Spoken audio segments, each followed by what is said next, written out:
This is the Troll Patrol, live with Justin FREAKIN.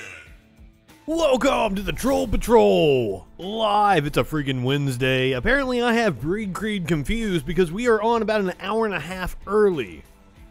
Now, if you were to check the description of the Twitch feed, you would see that this is a special report.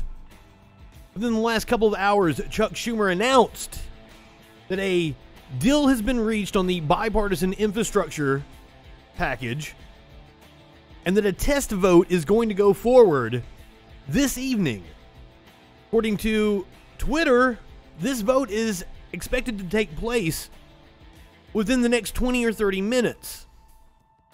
So we are going to be covering the bipartisan infrastructure bill test vote taking place on the floor of the Senate. Currently, they are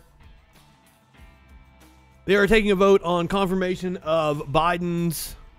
I'm looking over here at the TV. Taking a vote on the confirmation for Biden's pick to lead the National Labor Relations Board. David Prouty has been confirmed. That is no surprise. That vote is coming to an end in the next couple minutes. I assume that is when we are going to see them take up the vote on the bipartisan infrastructure deal. We do have a show for afterwards. I'm not expecting this to take very long. I don't think it's going to pass, but apparently Schumer wouldn't bring it to the floor unless he thought it would. It's going to be interesting to see what happens, so let's get the rundown. Infrastructure deal faces a crucial vote Wednesday evening. The White House and a bipartisan group of senators agreed on Wednesday on a far-reaching $1 trillion infrastructure bill, and Democrats set an evening vote to advance it, paving the way for action on a crucial piece of President Biden's agenda. We now have an agreement on the major issues, and we're prepared to move forward. This is according to Senator Rob Portman, a Republican of Ohio, and a lead negotiator for his party on the infrastructure measure. I'm sorry, I'm still off YouTube. It's not my fault. I will be back on YouTube on Friday, and I assure you, if you enjoy the clips, like you don't get to catch the whole show and you enjoy the clips that I do for YouTube, all of the clips that I would have normally done for YouTube are already finished. I've clipped them. Thumbnails have been made. They will go up on YouTube Thursday evening, Friday morning, sometime in that time frame. I don't know exactly when I get my YouTube back, but you will not miss out on anything. Especially last night's show was incredibly messed up. Apparently, we had some sync issues. The people that were actually in here talking to me were about 5 or 6 minutes behind on the stream. When I dumped my stream into another stream, it cut off the end of my stream. Nobody saw like the last 5 or 6 minutes of the show. All that, and also the full shows will be on YouTube. You will be able to go back and watch the replays of that sounds like you want to neuter me.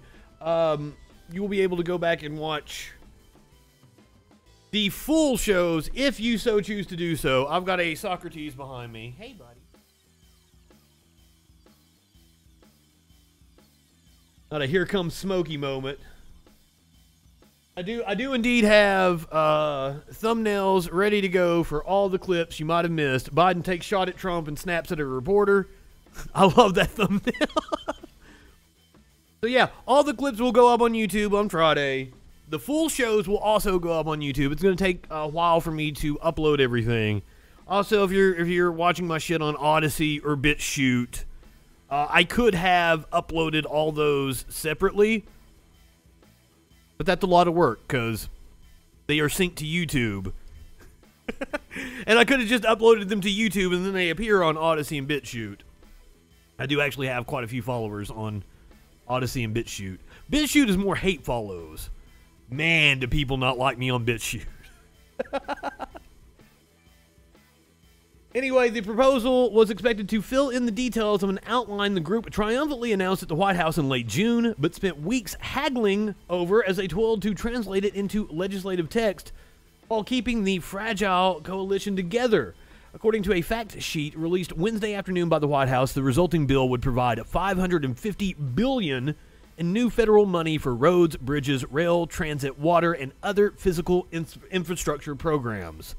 Many of its provisions are unchanged from the original framework announced last month, but appeared to pare spending in a few areas, including reducing money for public transit to $39 billion from $49 billion and eliminating a $20 billion infrastructure bank meant to catalyze private investment in large projects. The loss of the infrastructure bank appeared to cut in half the funding for electric vehicle charging stations that administration officials had said was included in the original agreement, jeopardizing Mr. Biden's promise to create a network of 500,000 charging stations nationwide. The new agreement significantly changes how the infrastructure spending will be paid for after Republicans balked at a pillar of the original framework, increased revenue from an IRS crackdown on tax cheats, which was set to supply nearly 1/5 of the funding for the plan. Republicans were against cracking down on tax cheats. Instead, negotiators agreed to repurpose more than $250 billion from previous COVID relief legislation, including $50 billion from expanded unemployment benefits that have been canceled prematurely this summer by 24 Republican governors, according to a fact sheet review by the New York Times. That is more than double the repurposed money in the original deal. Now, I think that's weird that you say you're going to take that money from the unemployment benefits, because so far, at least 2 states have overturned the decision to cancel the benefits and had to reinstate them and pay the back money. Other states have lawsuits going through right now. We'll keep you updated on those. The new agreement would save $50 billion by delaying a Medicare rebate rule passed under President Donald J. Trump, and raise nearly $30 billion by applying tax information reporting requirements to cryptocurrency. It also proposes to recoup $50 billion in fraudulently unpaid unemployment benefits during the pandemic. Republicans blocked the Senate from moving ahead with the plan last week, saying that too many issues remained unresolved. Mr. Portman's comments and those of other Republicans in the group who spoke after meeting with Senator Mitch McConnell of Kentucky, the minority leader, suggested that they would not allow the bill to move, that they would now allow the bill to move forward. That's a weird thing to come in my chat and say. You're reading to yourself, nobody cares. Very odd. You're watching right now. Do you see the disconnect? CM Punk is not impressed with your attempt at trolling me. It remained unclear whether enough Republicans would join the 5 core negotiators in advancing the measure, although a handful of GOP senators outside the group signaled they would be open to doing so. And once again, we are waiting on the Senate to take up this bipartisan infrastructure bill. Currently, they are wrapping up a vote to confirm Biden's pick for the National Labor Relations Board. After we check out what's going to happen with the test vote, we will move on to the usual show. CM Punk is not impressed. This is a shirt I haven't worn in fuck. And you can tell I haven't. I was much smaller last time I wore this shirt. This is a shirt that I have not worn in 7-8 years. Something like that. I had to get into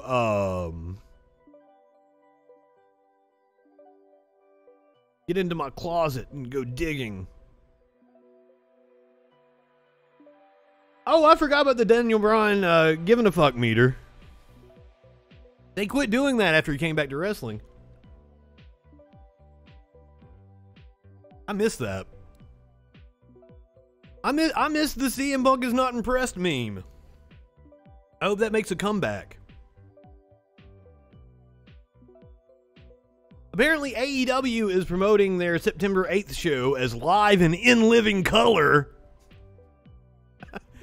Trolling the fans.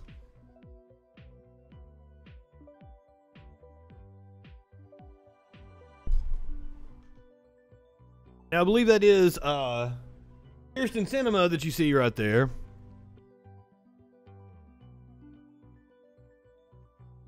She has announced that she will not support the reconciliation bill because this is the first of a two-pronged approach. Apparently, the Senate is going to go forward with this bipartisan bill, and then they are going to try to pass everything else that they want to do through a reconciliation bill. Sinema says she will not support the reconciliation bill. Representative Mondare Jones in the House says he will not support this bipartisan bill if she doesn't support the reconciliation bill. So I think there's a hell of a lot going on here. I do not know what's going to happen tonight.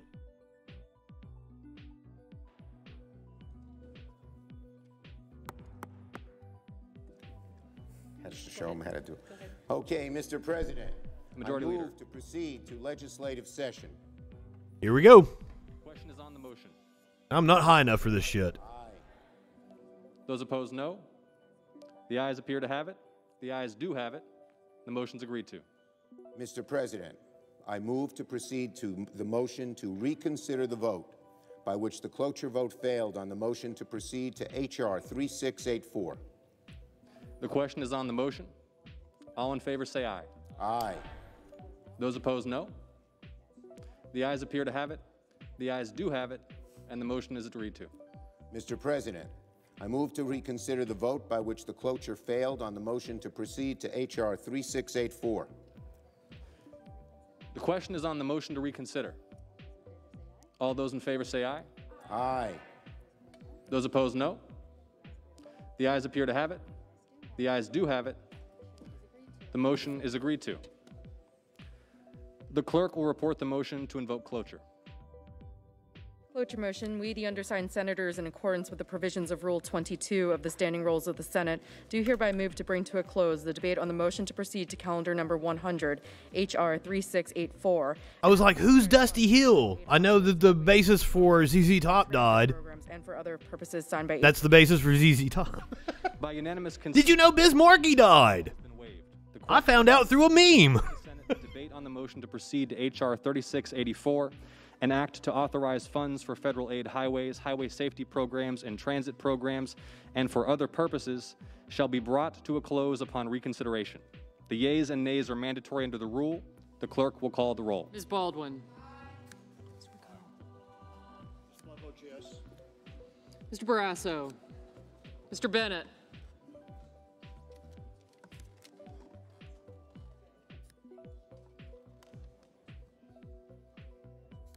So 60 votes needed to break cloture.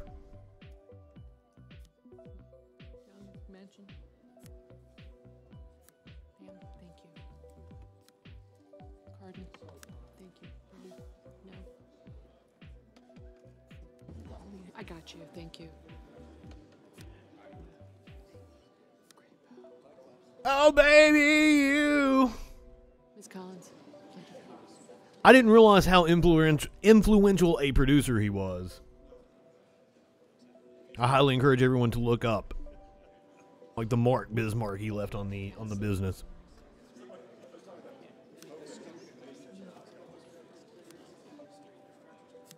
Casey. I got you. Romney. Heinrich. Coming up on the normal show, taking place right after this vote, Representative Clyde threw a fit on the House floor today over the new mask mandate in the House. Oh, I'm sorry. Not Representative Clyde. Mrs. Blackburn.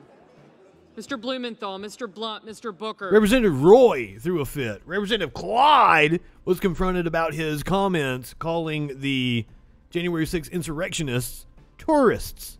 That should be interesting. I haven't watched that clip yet. Officer Fanone went on CNN last night and played a voicemail that was left for him while he was testifying.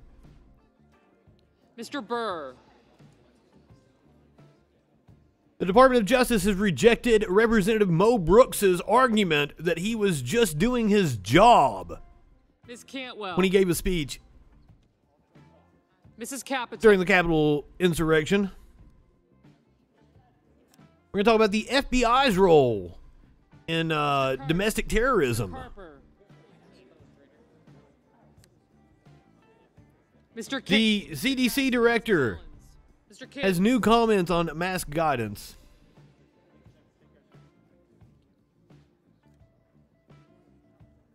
Mr. Cornyn, Ms. Cortez New information about the viral load that vaccinated people can transmit.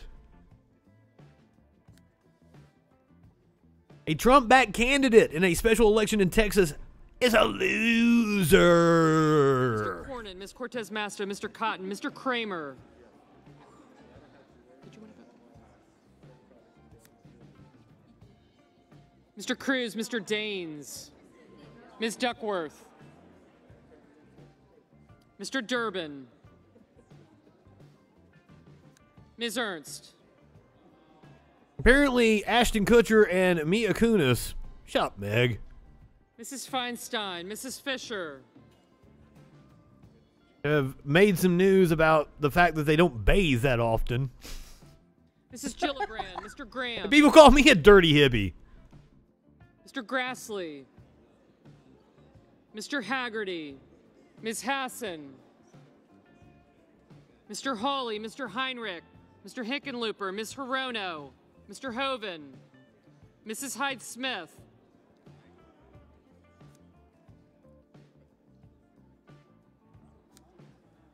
Mr. Inhofe, Mr. Johnson,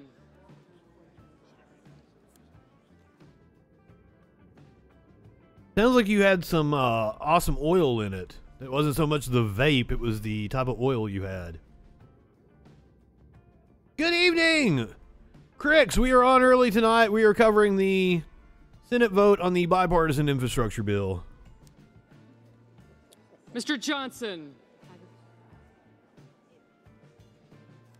Good to see you tonight. Kelly, Mr. Kennedy, Mr. King, Ms. Klobuchar, Mr. Langford, Mr. Leahy, Mr. Lee, Mr. Leahy, he passed away a couple of years ago, unfortunately. One of my favorite characters in all of television. Ms. Lummis, Mr. Manchin, Mr. Markey, Mr. Marshall, Mr. McConnell, Mr. Menendez, Mr. Merkley, I don't know why I'm into this shit, Mr. so... Moran,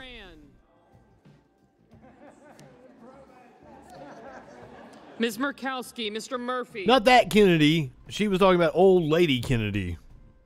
Mrs. Murray, Mr. Ossoff, Mr. Padilla,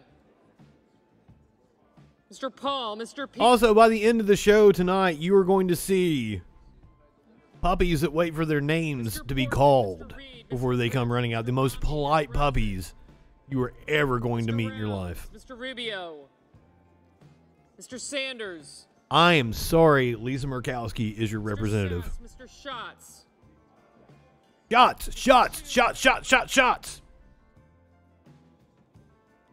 Mr. Scott of Florida, Mr. Scott of South Carolina, Mr. Scott of Florida, as in Skeletor. Mr. Shelby, Miss Cinema, Miss Smith, Miss Stabenow, Miss Cinema. Mr. Sullivan, Mr. Tester, Mr. Thune, Mr. Tillis, Mr. Toomey, Mr. Tuberville, Mr. Van Hollen, Mr. Warner, Mr. Warnock, Ms. Warren, I am surprised that you don't have a puppy in that house. Mr. Whitehouse, It seems weird for your house not to have a puppy in it. Mr. Wicker, Mr. Wyden, Mr. Young,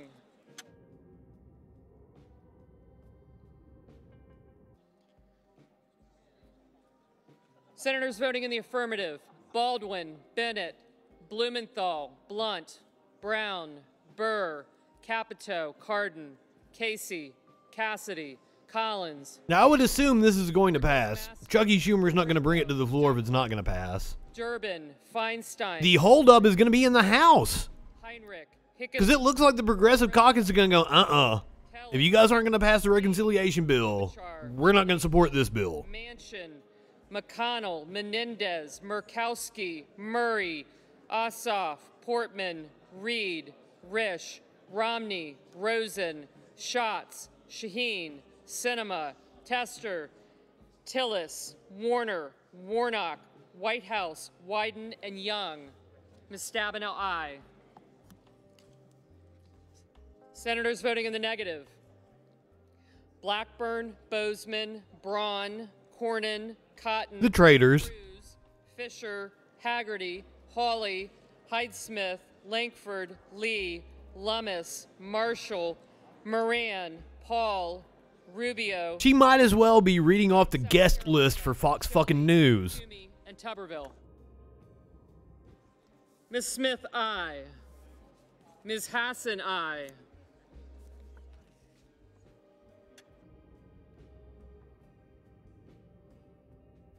Mr. Wicker, no.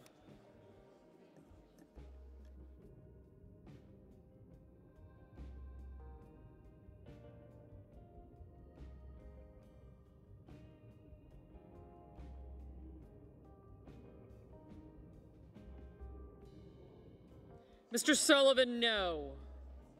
What a weird little group we have here. Looks like Sinema, Murkowski, and Collins. I can't tell, like, I can't tell. It's kind of blurry to me. That looks like who that little group is there.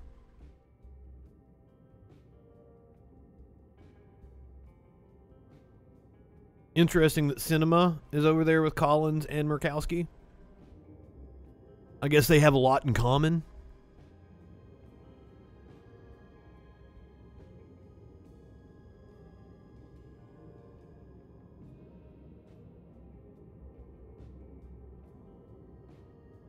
So far, we do not have the votes to begin debate. I don't know if they're actually going to do debate tonight.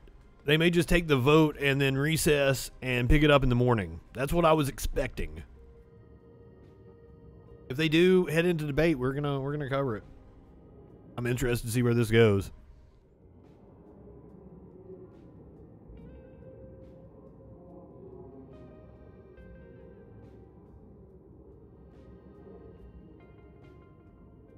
Now, according to the New York Times article that I was reading from before we flipped over to C-SPAN, some Senate Democrats, including at least one key committee chairman, said they were still reviewing the plan before deciding whether to support it. This was just a couple hours ago.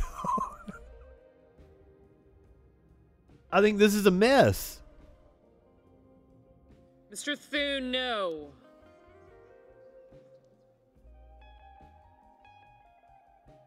Mr. Van Hollen, aye.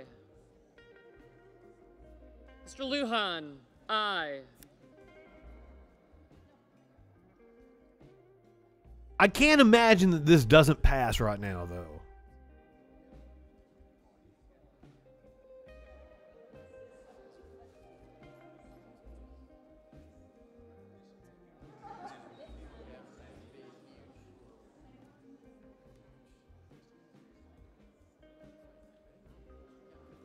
Unless Chucky Schumer was wanting to bring it to the floor and watch it fail, and he's got something up his sleeve afterwards.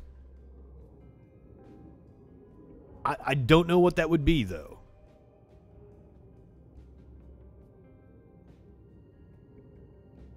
He has threatened to cut into the August recess until they're able to come to a consensus on this bill. Mr. Merkley, aye.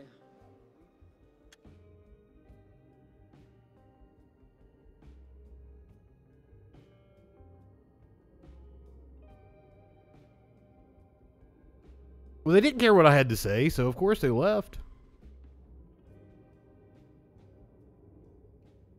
Of how somebody pops in just to be like, nobody cares what you have to say.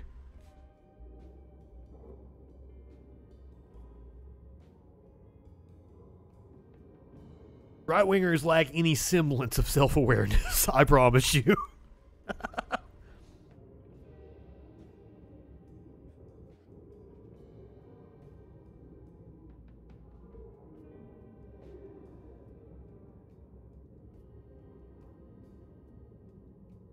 Right-wingers are what some people might call, you know, morons. Mr. Barrasso, no.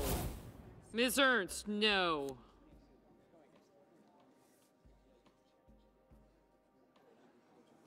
Mr. Inhofe, no.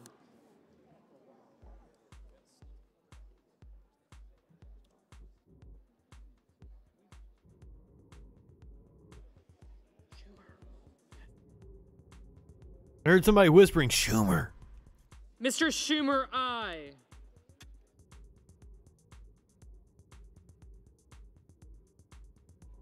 Inching closer to the 60 vote threshold.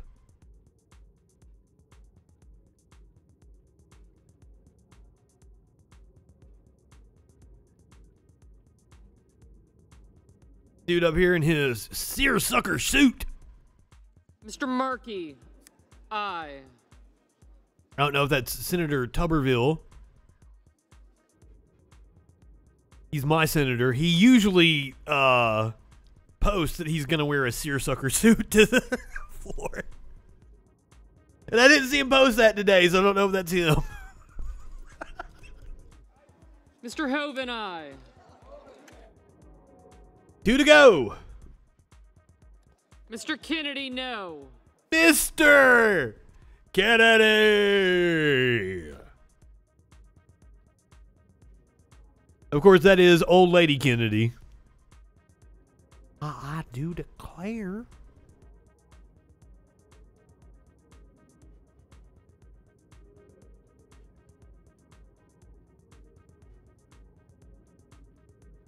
Mr. Booker, aye. Well, Corey comes through for us.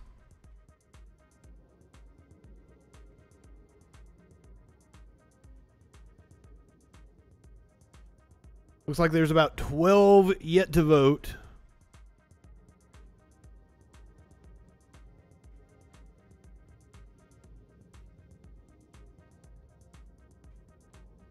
I don't know about buffalo wings, but I've been...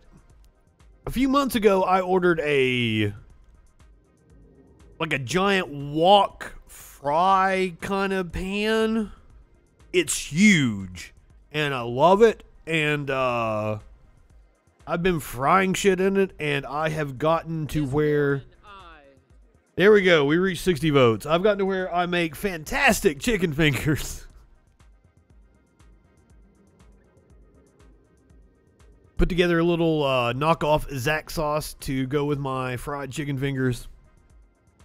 Mr. Sanders, aye. So it got more than the 60 votes needed.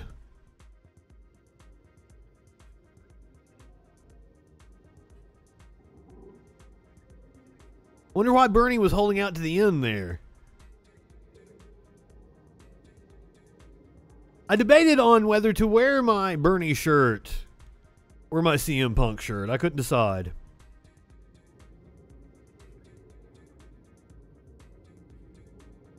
Did I want to support Senator Sanders for this vote, or did I want to, you know, show my excitement for CM Punk, who may show up tonight? I kind of doubt it. But it's possible.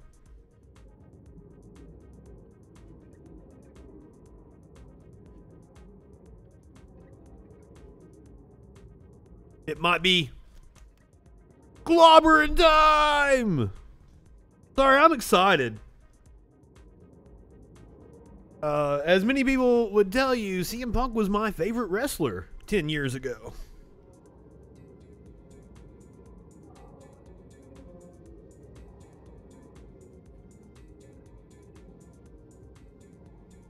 And as someone who does not watch wrestling all that much, I don't know that they won't announce it before the pay-per-view.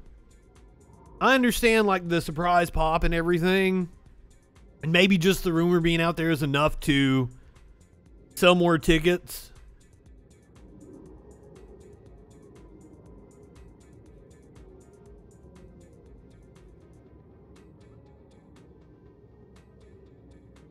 They may let it simmer and not do it at the pay-per-view and do it the next Wednesday. But now apparently the The Dynamite, the premiere of the other show that they're going to have on Friday, and the pay-per-view are all from Chicago. But now there is news reports that AEW is in meetings right now to discuss the fail-safe plans that they might have to put in place should things get canceled because COVID is raging out of control in this country.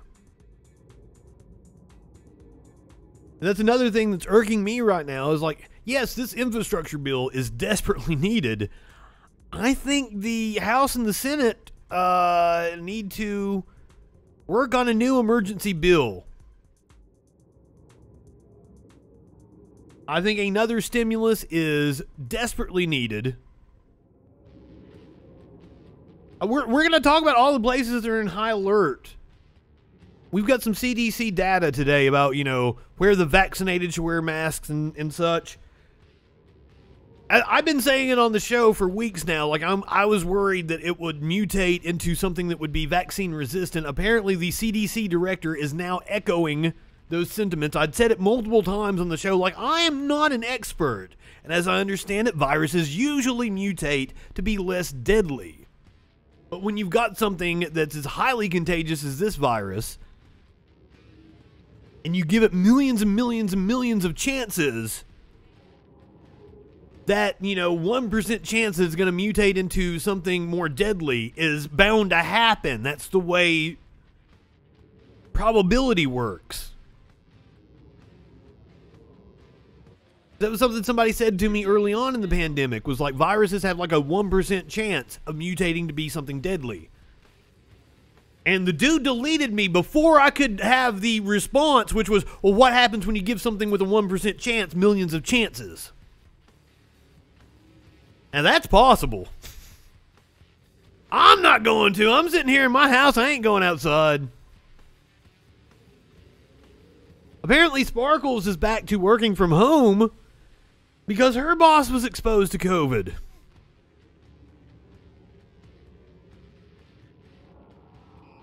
Well, that's true.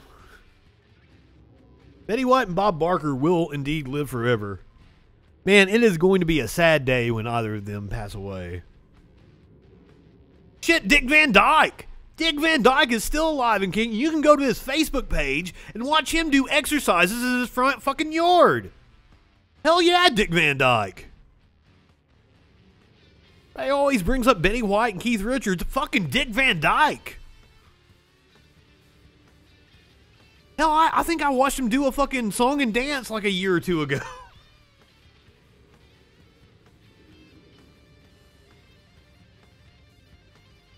I was a huge Dick Van Dyke fan.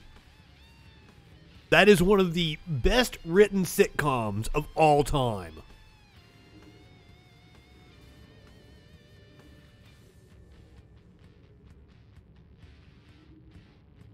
Van Dyke is the man. Mr. Murphy, aye. Huge fan of Dick Van Dyke.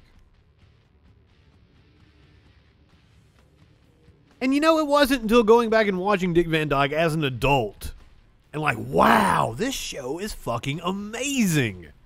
So well written. Because, you know, as a kid, I used to watch it on the Nick at Night and shit.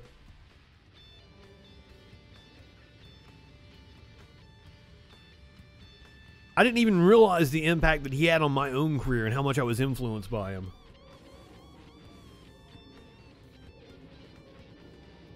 That's what I'm saying. Yeah, he was in his front yard doing fucking sit-ups. The man's like 99 years old or 98. What a badass.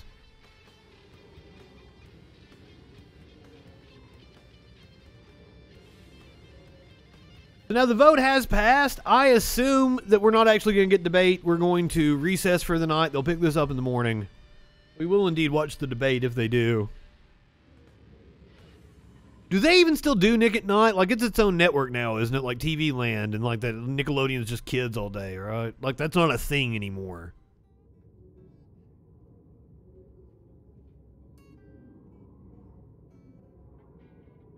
I think. I don't know. I don't watch fucking cable.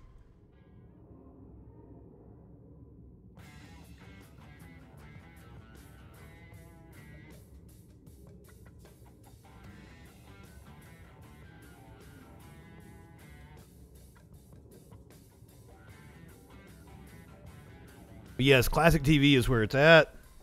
Hell, even this past weekend, I busted out some fucking Mama's Family. Vicki Lawrence is the shit. She's still alive. I think she even gets in the Mama's Family get up. Exactly. No, I don't fucking watch TV.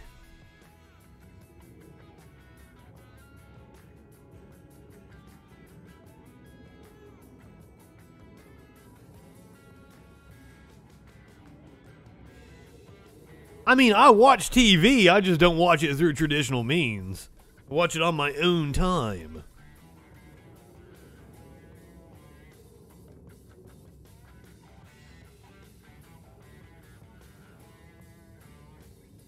Sparkle sends me the weirdest shit.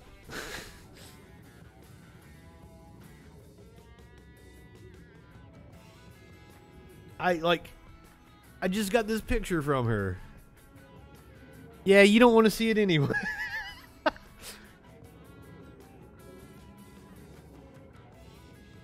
It was a woman in a crib eating eggs next to a Christmas tree.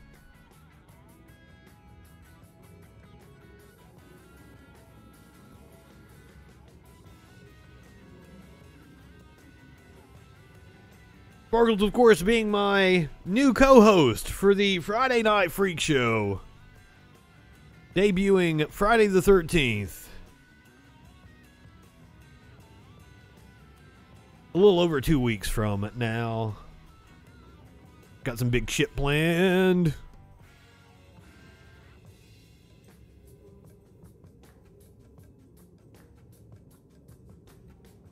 Now, the Senate chamber has cleared out. That's why I'm assuming there is not going to actually be debate.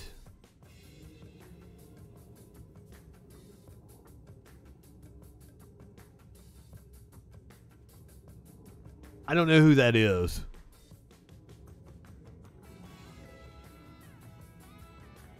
I would like. Are you guys interested? Like, if I was to stream SummerSlam in Discord, would you guys want to do a watch party?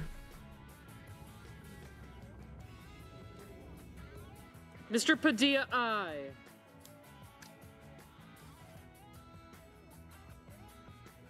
I thought about streaming the GCW event over the weekend. I only watched like the last fucking hour or so. It was like a 4-hour fucking show. I wasn't watching that much Outlaw Mud Show bullshit. Mr. Kramer, aye. I assumed the semi-main event was going to be the Too Cold Scorpio match, but it was not. And I did not get to see the Too Cold Scorpio match, but I did see his fucking finish he did. Holy shit. How is Too Cold Scorpio still alive?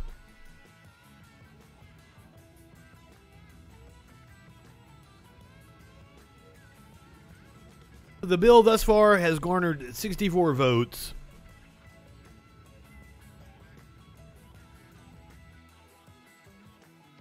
Mr. Scott of Florida, no.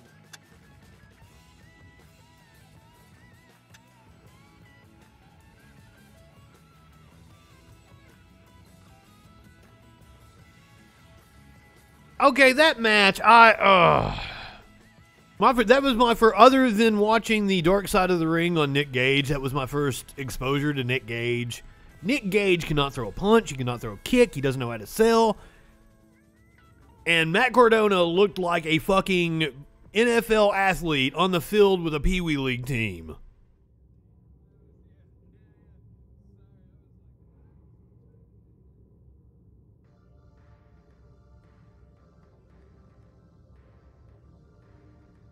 Cardona looked like $1 million. I will say, like, at least the first 10 minutes of that match were really good in the fact that, Mr. Peter's eye. like, Gage kept setting up to go for a hardcore maneuver, and then, like, Cardona would reverse it, and Gage would take the hardcore maneuver. So, like, by the time they got to where, like, he threw Cardona into the pane of glass that was set up in the corner, which Cardona reversed it and almost went into it and did like this, and then got speared by Gage. That was a great spot. Which I assume Zack Ryder came up with that shit. I don't think Gage has any idea how to lay out a match.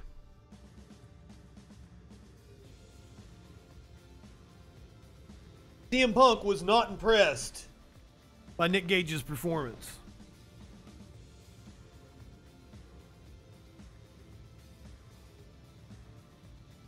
So the vote currently sits at 65-32. The vote has passed.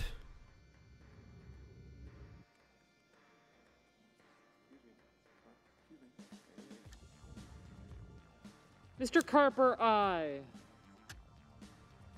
66-32. Honestly, now that I think about this is going to be really boring for the podcast listeners listening to this later. I'll give them props on that psychology, as I said, of Gage always taking the hardcore move, Cardona getting out of it. That was good. After that, like, it just, like, once Gage took control and it was just like, here's a pizza cutter, here's a light tube. It sucked after that. It really sucked.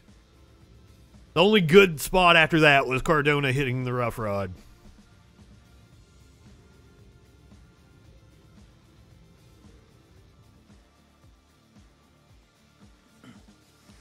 On this vote, the yeas are 67, the nays are 32.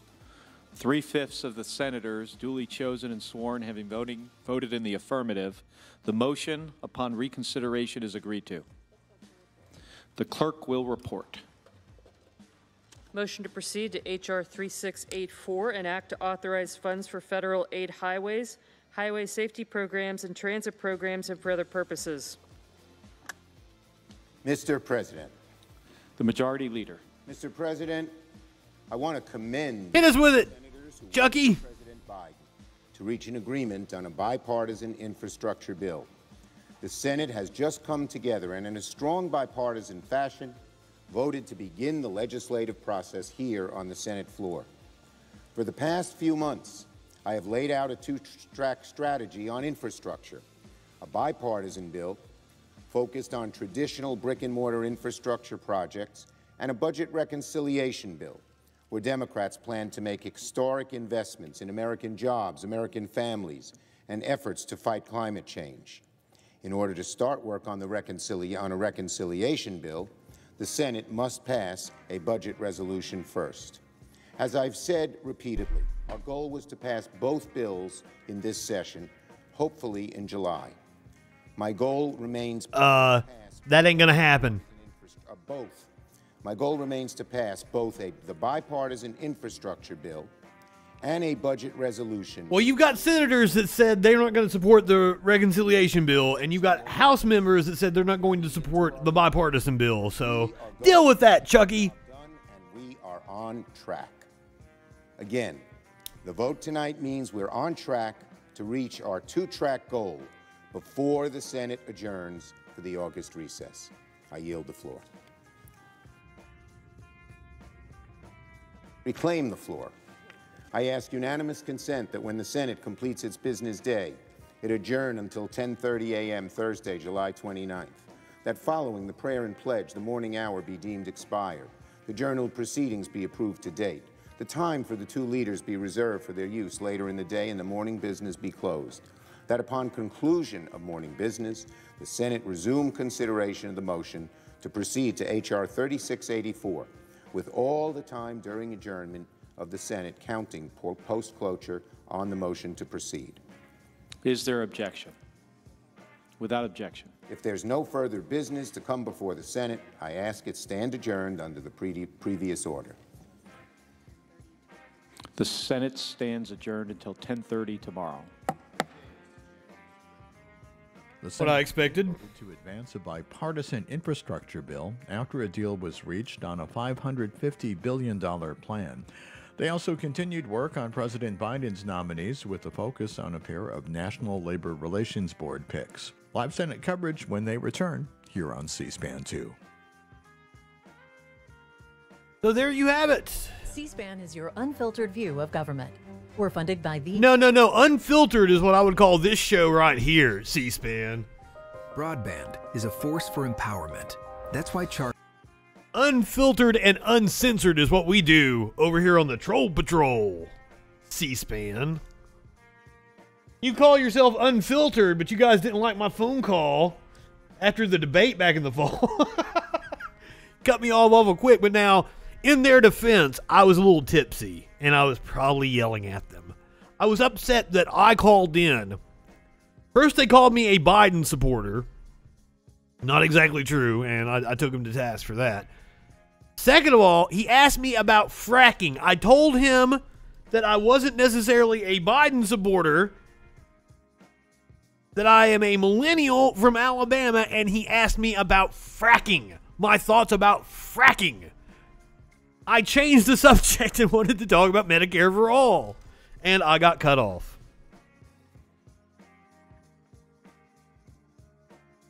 So, I thought it was odd that he asked me when I said I was a millennial from Alabama. He asked me about fracking. Definitely not what was important to me at that time. All right, so let's talk about the news. I know, still a little early, but we're going to get into the main show.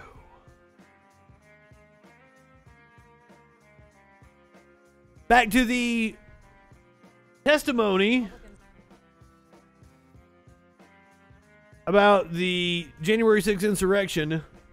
This happening today. Representative Clyde confronted about his comments calling the insurrectionists tourists. Dodged questions and refused to watch the emotional testimony from four Capitol police officers, some of them Capitol police officers, some of them D.C. Metro, testifying about the January 6th attack. This sparked a fiery exchange at a House committee meeting last night, with Democrat Jamie Raskin confronting Republican Andrew Clyde over Clyde's comments comparing the Capitol rioters to tourists. Let's watch.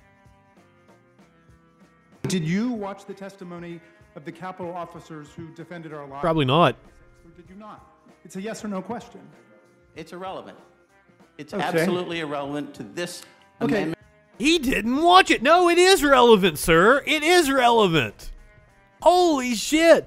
Well, it was like during the impeachment proceedings. We saw Ted Cruz was playing on his phone the entire time. Right here, and I'd like to stick to it if you want to. Then reclaiming my time, sir. Reclaiming my time. Is that what you want to do, Mr. Chairman? Excuse me, Mr. Clyde. I have the floor, not you. Our colleagues have taken us down the road of quotations, and we have somebody who's got a quote right in the room, so I thought I would check it with him. He refuses to say whether or not he heard the Capitol officers who risked their lives and have experienced traumatic medical injuries. He refused to say whether or not he watched them today. That's fine. That's his prerogative, and under the First Amendment or the Fifth Amendment, whatever it is, he doesn't have to testify about it. But I want to ask you this. They were asked the question by several of our colleagues, including Ms. Cheney,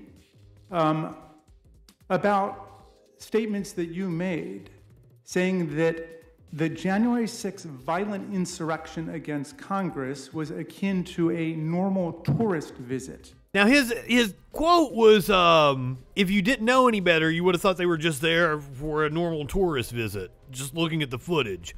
He was specifically talking about the one video where they stay in between the ropes. And those are... Because just to clarify, Representative Clyde, I don't think normal tourists smear shit on the walls of the Capitol. I don't think normal tourists steal a fucking door and a lectern.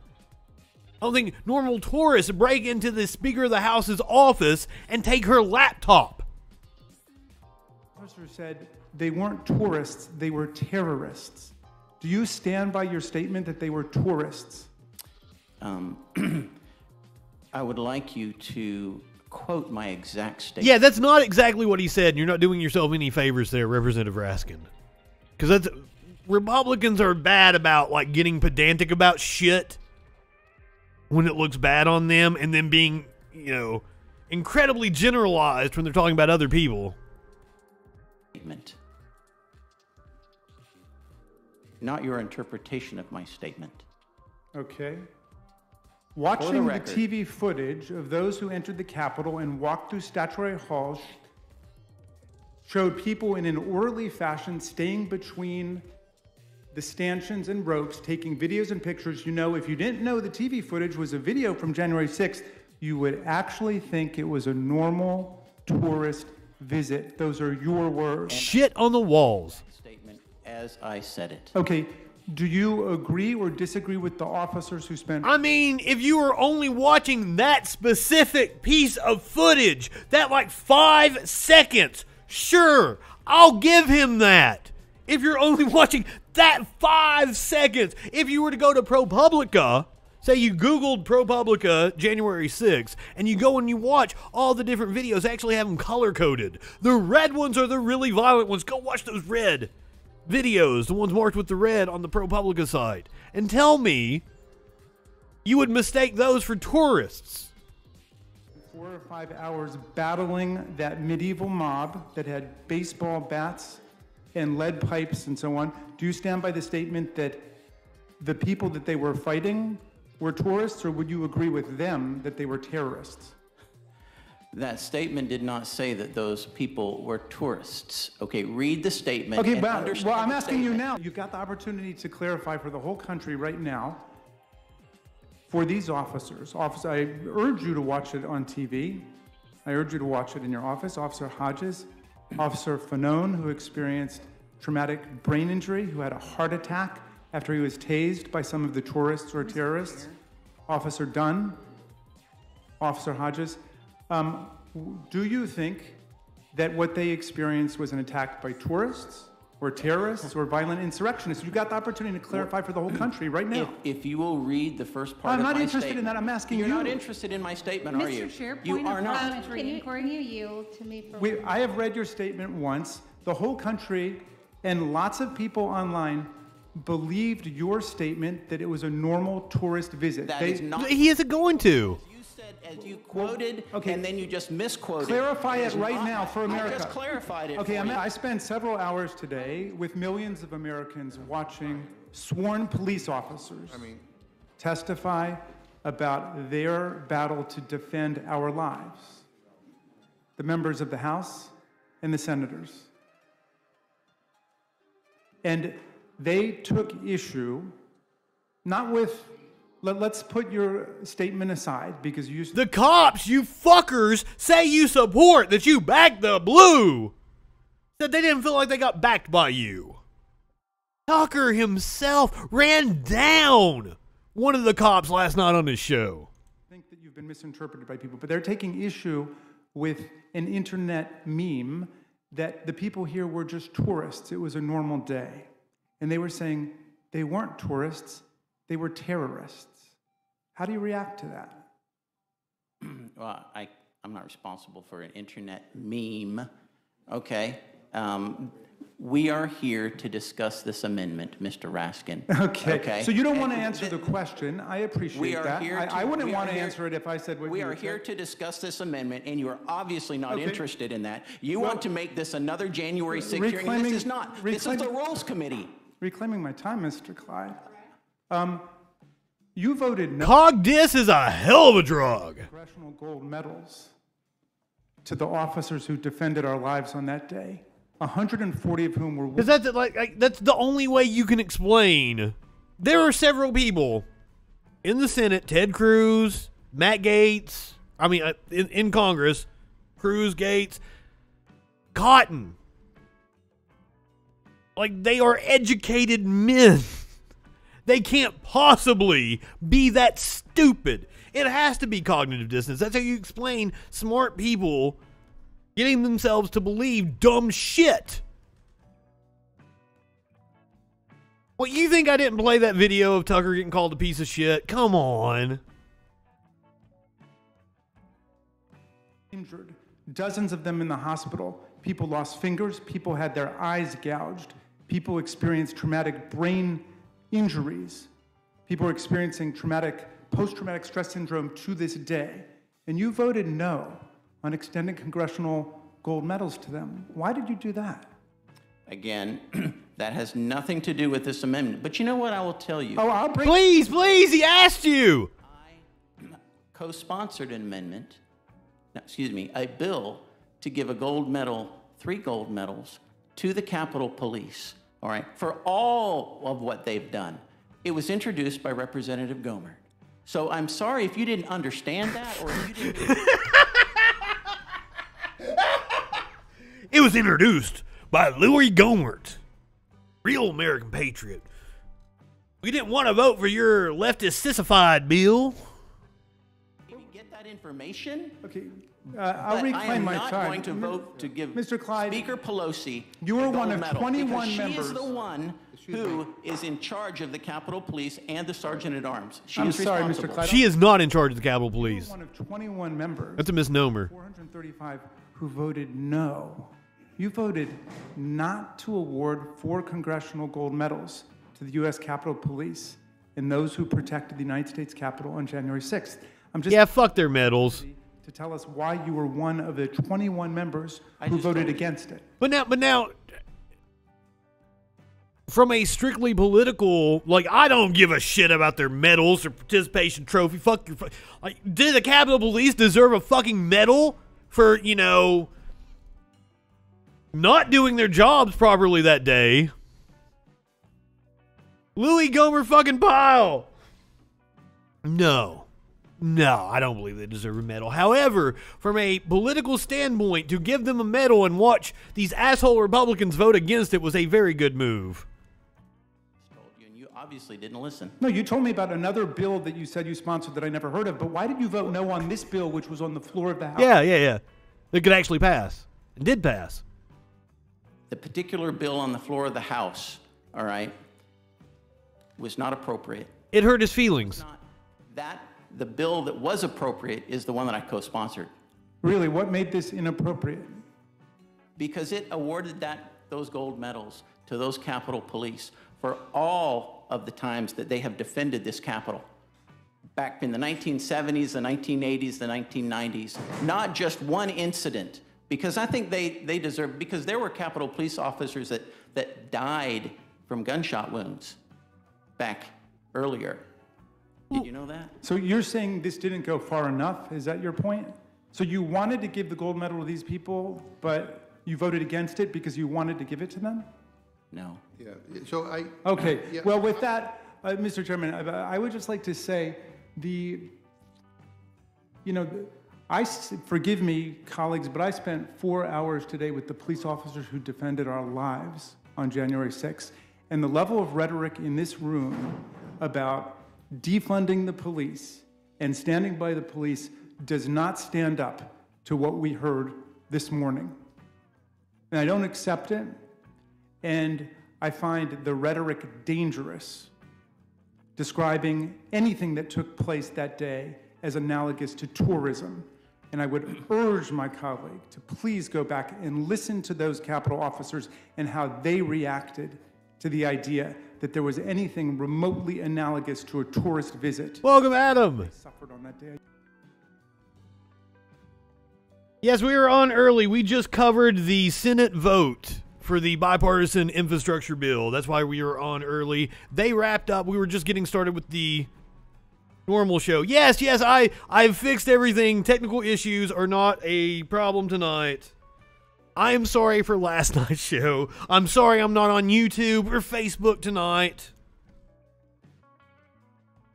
All of it sucks. My numbers for last night's show were in the toilet as well. I think it was the server I was on with my VPN that bounces my IP address so that people can't swap me. I think there was an issue with that server and it was having problems. I'm on a different server tonight. Everything's kosher.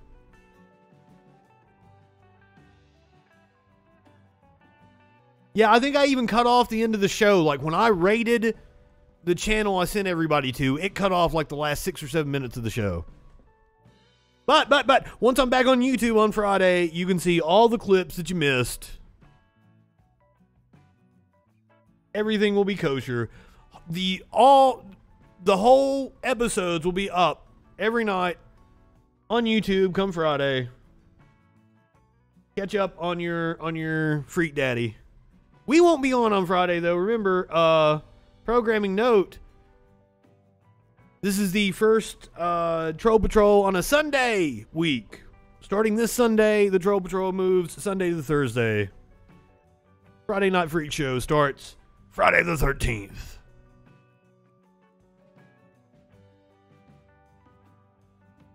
Okay, when I first started doing this show, I was on the opposite side of my apartment, and my front door was behind me over my shoulder.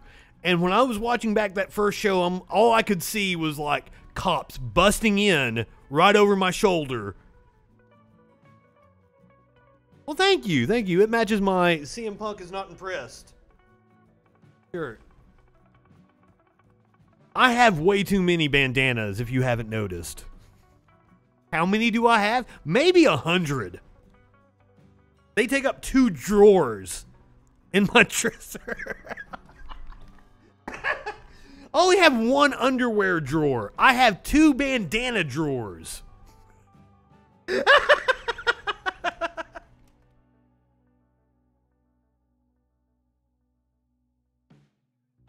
I like bandanas. It's actually something that I developed when I was in college, when I would go out and film movies. That's where it started, because it would keep the hair and I sweat profusely. Keep the hair and the sweat out of my eyes. And then when I started doing stand-up, I was like, oh, the bandana's really good. Because I sweat when I'm on stage. Keeps the sweat and the hair out of my eyes. Isn't those fitted hats?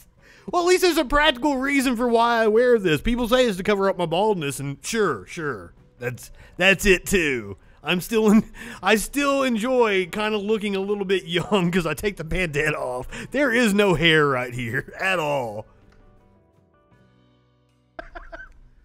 But it's practical to keep the hair and the sweat out of my face. I'm sweating right now. It's really hot in my apartment. Okay. So yesterday, Officer Michael Vanone of the, I don't think he's the Capitol Police. I think he is the DC Metro Police. He testified about what happened to him during the insurrection. He went on with Don Lemon and played a voicemail he received while he was testifying. Check this out. It's insane. Mike received a voicemail today while he was testifying, and he shared that voicemail with us. And I have to warn everybody, listen, think about what these officers went through. Think about what Officer Fanone went through. You had, your injuries were, you had a brain injury? Traumatic brain injury. Heart attack, concussion, and also diagnosed with post-traumatic stress disorder. Okay. It includes some incredibly offensive language, but we think people need to hear the kind of attacks that these officers are facing right now just for telling the truth. Praying for your hair, Adam. Play it. So here's the voicemail. Yeah, this is from Michael Fanone, Metropolitan Police Officer. You're on trial right now, lying, and you want an Emmy, an Oscar? What are you trying to go for here? You're so full of shit, you little faggot fucker. You're a little pussy, man. I can slap you up the side of your head with a backhand and knock you out, you little faggot. You're a punk faggot. You're a lying fuck. How about all that scummy The dude leaving the voicemail is like, you're a punk. Well, I slapped you upside the head. What the hell? He's the punk. I can't knock you out, you little faggot. You're a punk faggot. You're a lying fuck. How about all that scummy I should have hit the content warning for this because I knew CNN didn't censor it because I already watched this. I'm so sorry. Because that's some triggering language. Oscar, what are you trying to go for here? You're so full of shit, you little faggot fucker. You're a little pussy, man. I can slap you up the side of your head with a backhand and knock you out, you little faggot. You're a punk faggot. You're a lying fuck. How about all that scummy black fucking scum for 2 years, destroying our cities and burning them and stealing all that shit out of the stores and everything? How about that and assaulting cops? How about shit that never happened? Fucker. That was shit on the goddamn Capitol. I wish they would have killed all you scumbags, because you people are scum. They stole the election from Trump, and you know that, you scumbag. And you fucking, too bad they didn't beat the shit out of you more. You're a piece of shit. You're a little fag, you fucking scumbag. Only the best people. Lemon just like is stunned. Do you think we're stupid? You think we're fools? I think you're lying sacks of shit. I think you're stupid. I think you're fools. There's not enough adjectives for all the things I think about you fucking idiotic Trump supporters. It was important for you. There is not enough pejoratives in the world for me to be able to throw at you idiotic fucking Trump supporters. You did not want us to censor that. What do you say to that? What do you want people to know? And that idiot. I mean, I remember like my first reaction immediately after listening to that phone call, which I actually received while I was testifying in the hearing today. This is what happens to people that tell the truth in Trump's America. Yep. That simple. That simple. It doesn't bother you. It doesn't hurt you. I mean, unfortunately, I've come to expect this type of response. It's not the first time that people have expressed. Oh, absolutely. I love it. Anytime they are talking shit on the internet, I go, let me see if I've got the picture I use.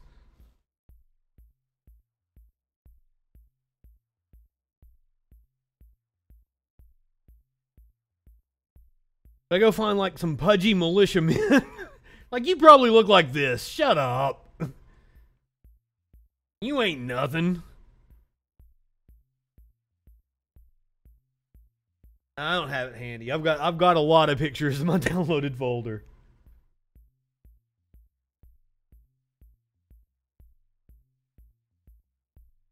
But yeah, just Google. Oh, there it is. Here we go. They probably look something like this.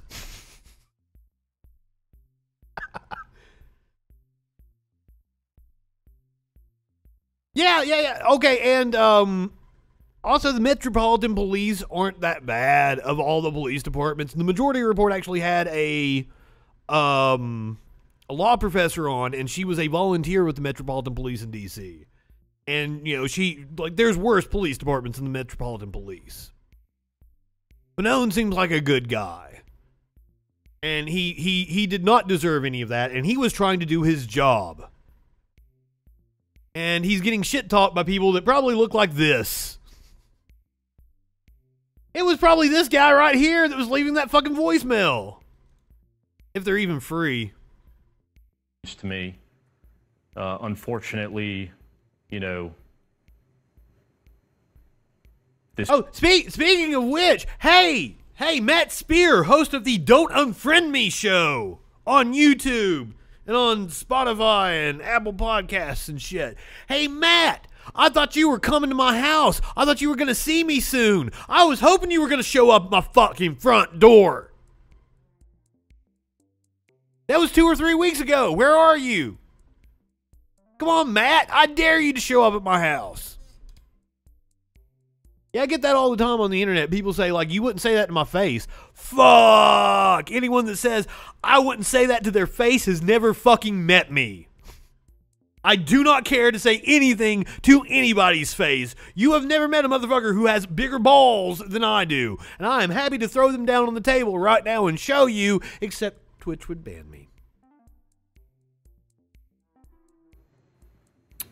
I mean, unfortunately, I've come to expect this type of response. It's not the first time that people have expressed similar opinions to me. Unfortunately, you know,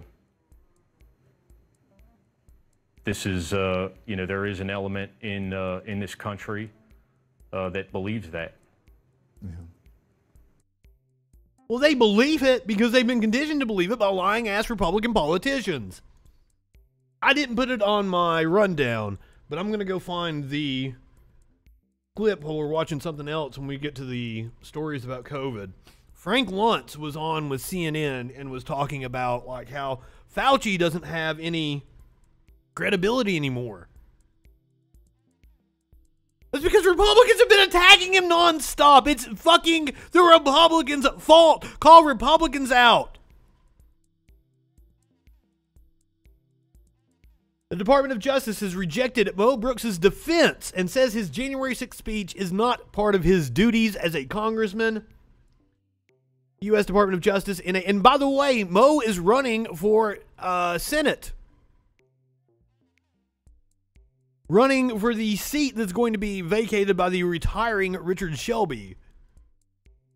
U.S. Department of Justice, in a court filing Tuesday, rejected Mo Brooks' defense that his fiery speech at the pro-Trump rally, hours before the former president's supporters stormed the Capitol, was part of his duties as a congressman. That's what he argued. That his constituents, me, wanted him to go to the Capitol and give that speech. This lying sack of shit. The DOJ agreed with an opinion from the House Administration Committee that House rules said such actions were not within the scope of his office, as Brooks had argued in court affidavit last month. In that affidavit, Brooks asserted that the Westfall Act as protection for his actions at the rally, which protects federal employees from legal action when acting within the scope of their office. The DOJ filing concludes with, the United States respectfully requests that Brooks' petition for a Westfall Act certification be denied.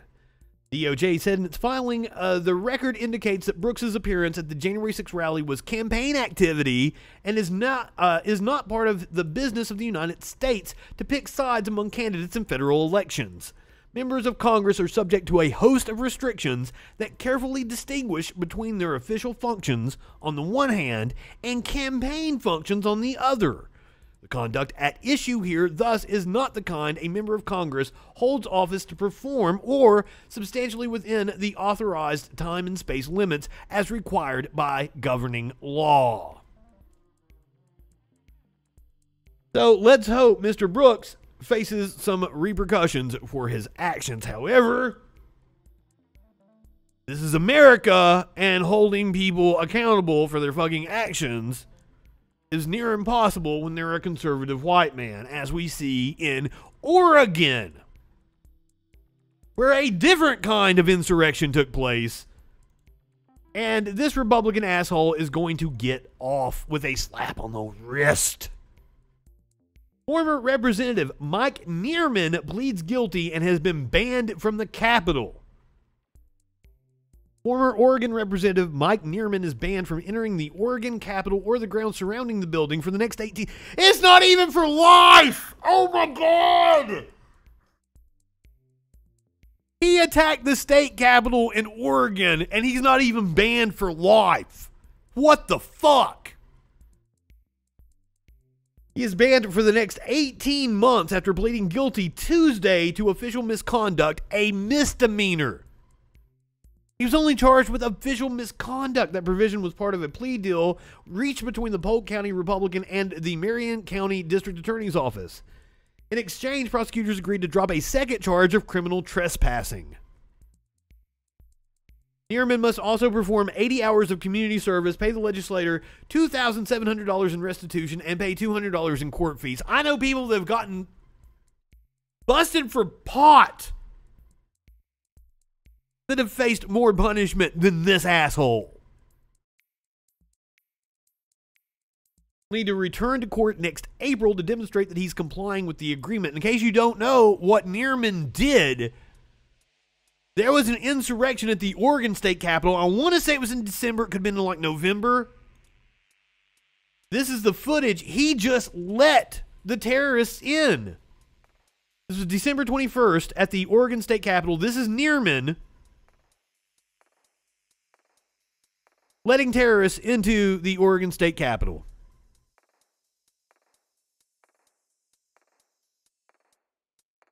I believe they had the text records to prove that he knew what he was doing. He was in communication with a group.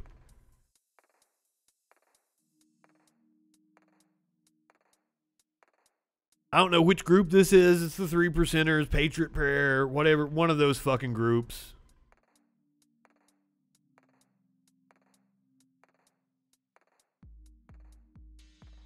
At least the cops here were able to do their job.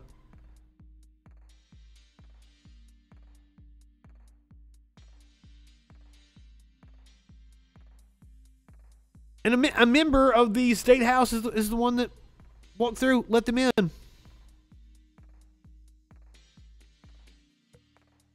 I don't... Criminal trespassing was the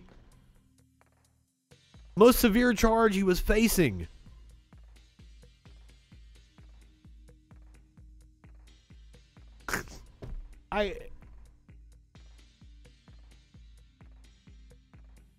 I don't get it.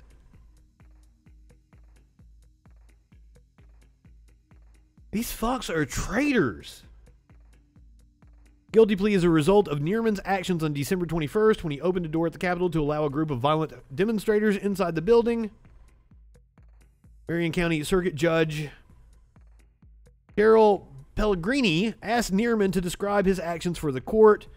I opened the door of the Capitol, I went out, and that allowed people to enter.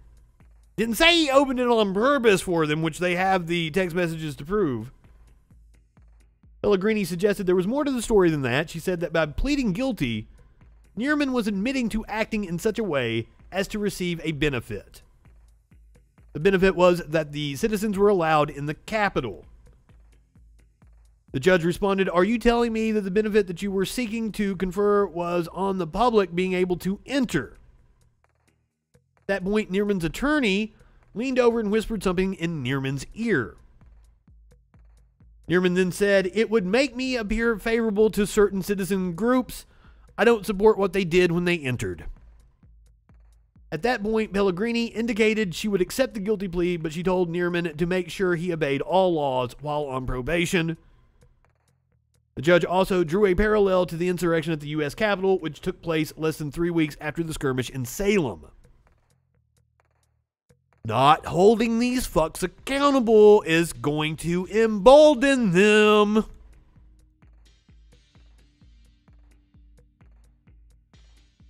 Speaking of emboldening terrorists, let's talk about the FBI. This is a piece from Jacobin Magazine. The FBI's domestic war on terror is an authoritarian power grab.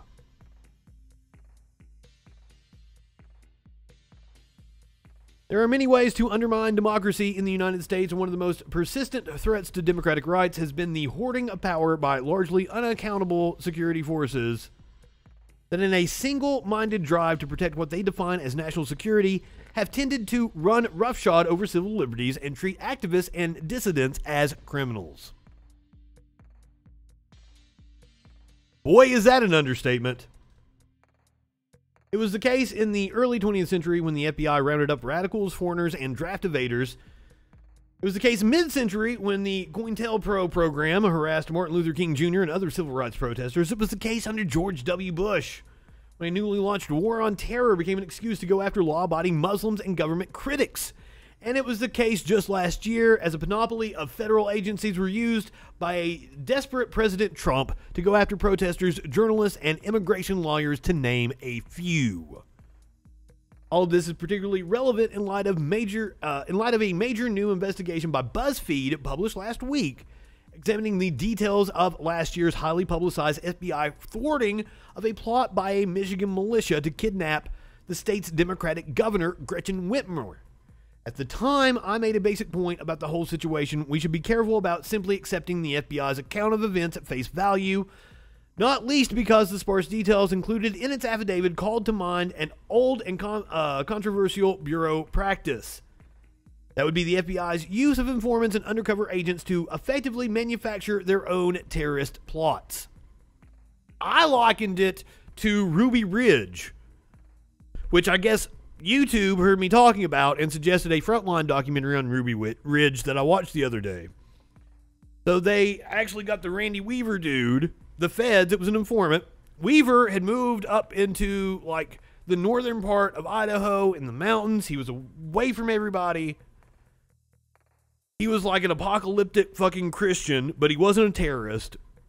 But the only people like within a 20-mile radius of him, it was like this Aryan Nation compound, so he would take his kids down there when they would have picnics and shit, just to socialize. And the feds found him because they had an informant in the Aryan Nation down there. They found him and entrapped him by getting him to saw off some shotgun barrels. So the feds fucked up. And as detailed here, this is a common practice with the FBI. Well, at the time, I cautioned we didn't have enough information yet to make a definitive call either way. The extensive reporting done by BuzzFeed all but confirms that this was the case. According to the outlet, FBI informants had a hand in nearly every aspect of the alleged plot, starting with its inception. From organizing and funding nationwide meetings where those involved in the eventual plot first met, to supplying, encouraging, and even helping the entire affair. BuzzFeed reporters Jessica Garrison and Ken Bensinger previously reported that the Bureau used a whopping 12 informants in the case, double the number of actual plotters charged. Now, as other people pointed out, I wonder how many of those were actually, like, they flipped and became state evidence. Maybe none of them. We don't know yet. One of those, known only as Dan, was paid nearly $55,000 by the FBI for 7 months of the work, during which time he became second in command of the whole operation. His handiwork included encouraging the plot's chief, the non-FBI ringleader, the literal basement-dwelling Adam Fox, in his increasingly unhinged fantasies, and using his way to include Fox in meetings despite other militia members' concerns about Fox's stability. Dan's FBI handlers, meanwhile, encouraged him to draw in as many people as possible into the plot and provided the money he used to fund a national training exercise early on in the affair. It should go without saying that none of this makes any of the individuals involved in the plot good guys. That's the same thing with the Ruby Ridge. The Aryan Nation was actually a armed group, very dangerous. There was a reason for the FBI to be monitoring them. And trapping Randy Weaver in that bullshit was wrong, though.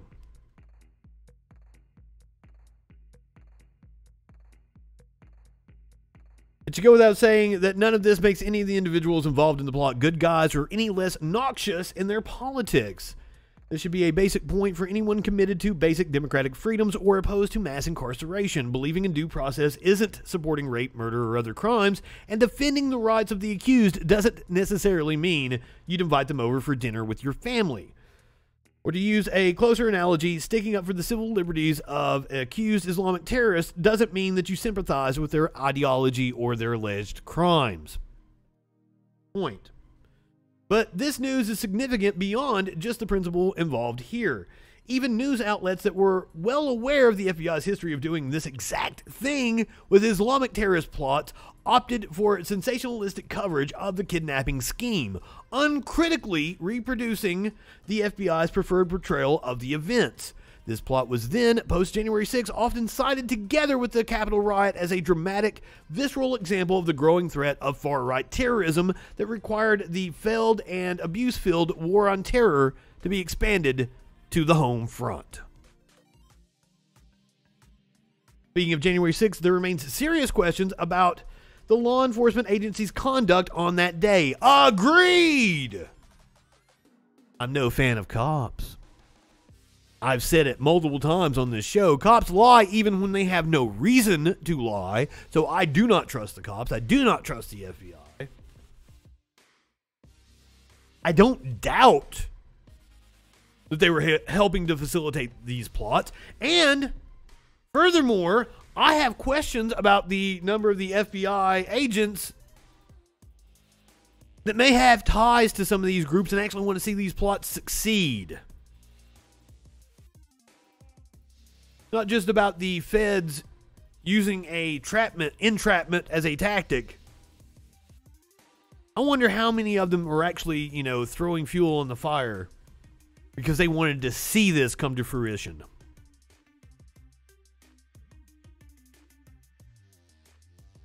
All right, so let's talk about COVID again. The CDC director, Rachel Walensky, was on with CBS this morning, talking about new guidance when it comes to masks. Apparently, right-wingers are losing their minds over this. We're going to see an example of it here in just a second. Dr. Rochelle Walensky joins us now to discuss the new mask guidance. Good morning to you, Dr. Walensky. Good morning, Gail. Thanks for having me. We're glad you're here. You got a lot to sort through for us today. We just heard in David's piece a mother thanking the CDC for more definitive guidance about wearing masks. Still others are saying, what are you doing, CDC? You're confusing all of us. Can you just explain, when you change the rules, it seems to me, when you get new information and you get new updated information? Well, thank you, Gail. Beat me to it. That's exactly right. So where we were in May is we had a country that had mostly alpha variant of this virus. Only 1% of the sequenced virus was Delta at the time. Here we are about 10 weeks later, and most of what we're sequencing now is Delta variant, and Delta is just a different kind of beast, as we say. You know, it is much more contagious. We knew that already. The thing that's important, and that is new data that we've seen just in the last several days, but corroborated several times, is that if you are vaccinated and you are one of those rare breakthrough infections, you actually have the capacity to pass it to somebody else. It's new, but it's also very scary. Now, I do want to talk about that. He is referencing this report. So let's read from it before we go back to her comments. New data suggests vaccinated people could transmit the Delta variant.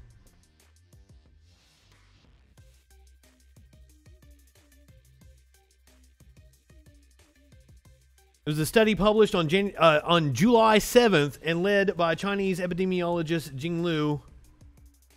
China found that the Delta variant contains 1,000 times more viral material than that of the original novel coronavirus, which we've been talking about on the show.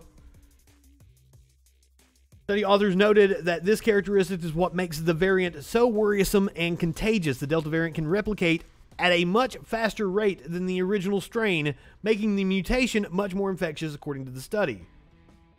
Researchers also found that on average it took approximately 4 days for the Delta variant to reach detectable levels using a standard COVID-19 test, compared with 6 days for the original coronavirus.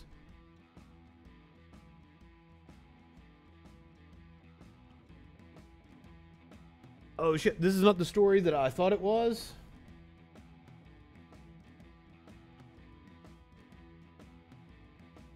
Yeah, it is. Yeah, it is. Hold on.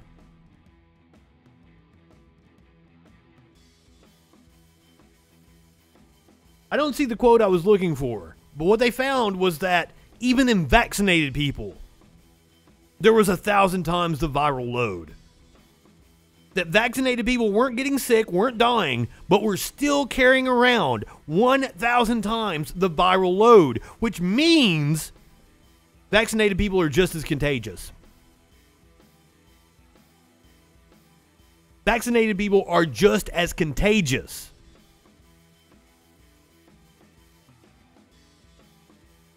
Because you used to think if you're vaccinated, you're safe. Isn't it true that if more people had gotten the vaccine, we wouldn't even be dealing with the Delta variant right now? Possible. You know, I think it's very true to see that the country that has so much disease right now, 80% of our counties with the highest amount of disease have the lowest amount of vaccination in this country, less than 40% of the people vaccinated. So there is no doubt that the reason that we have so much disease right now is because it has gone after those who are unprotected, unvaccinated. And the vast majority of transmission that is happening in this country is happening among unvaccinated people. Dr. Walensky, where do you see this trend going in terms of infections as we head towards the fall? Now, she says that transmission is coming from unvaccinated people. But if vaccinated people are still carrying around 1,000 times the viral load, they are transmitting it as well. They're just not reporting it. We don't know about them because they're not going to the doctor because they're not getting sick. That was when Sparkles got sick a couple of weeks ago. I begged her to go get the COVID test because we need to know that data. That is important so that we get a full picture of what is going on. Tom Frieden was here, one of your predecessors at the CDC yesterday, and he said we could have 200,000 infections. Also, welcome to anybody that is just joining us, expecting the normal show we would have just now been coming on. Welcome to the Troll Patrol, live! It's a freaking Wednesday. We are on early because we did the infrastructure vote in the Senate about 45 minutes ago. Daily by the fall, and Do you see us having to... If everybody would just get vaccinated and wear a fucking mask for a few months, we'd be over this. Really. It is that fucking simple. We have 2 magic fucking bullets. If everybody had just worn a mask last year, the transmission rate would have plummeted. We know this from the Yale study. The Yale study told us that lockdowns weren't necessary if all the other precautions were followed, including stringent mask wearing. Up mask guidance even further from this point.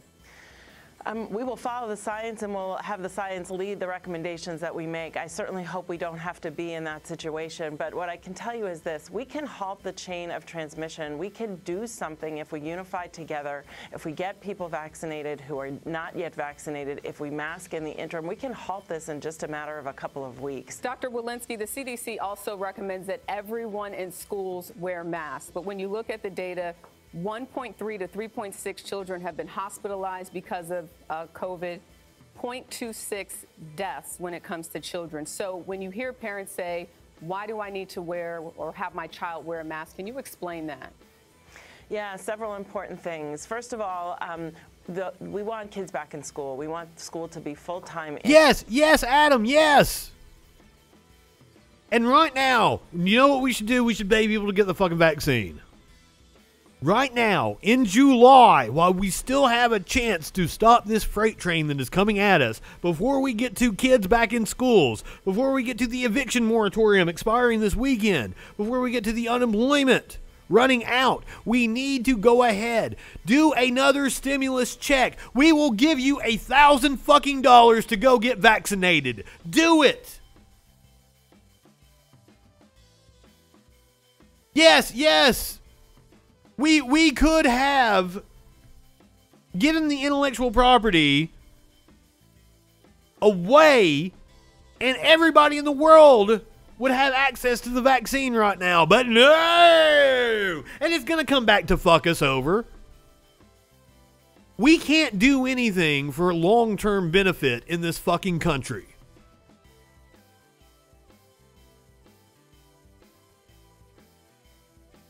We always talk about the short term.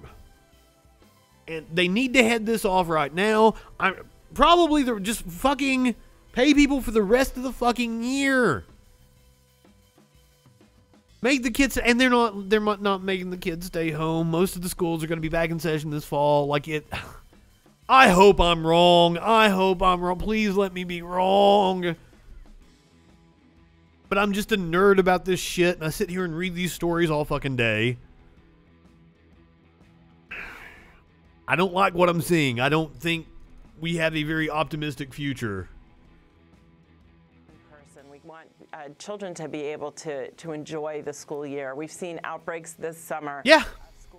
Summer schools that have not been complying. And that's another thing. I thought about this earlier. I saw some dude was like, oh, restrictions were killing business. I want to go, and I haven't had a chance to do it yet. I'm going to do it. I'll report back to you guys what I find. I want to go and see the economic impact of businesses in other countries where they paid people to stay home.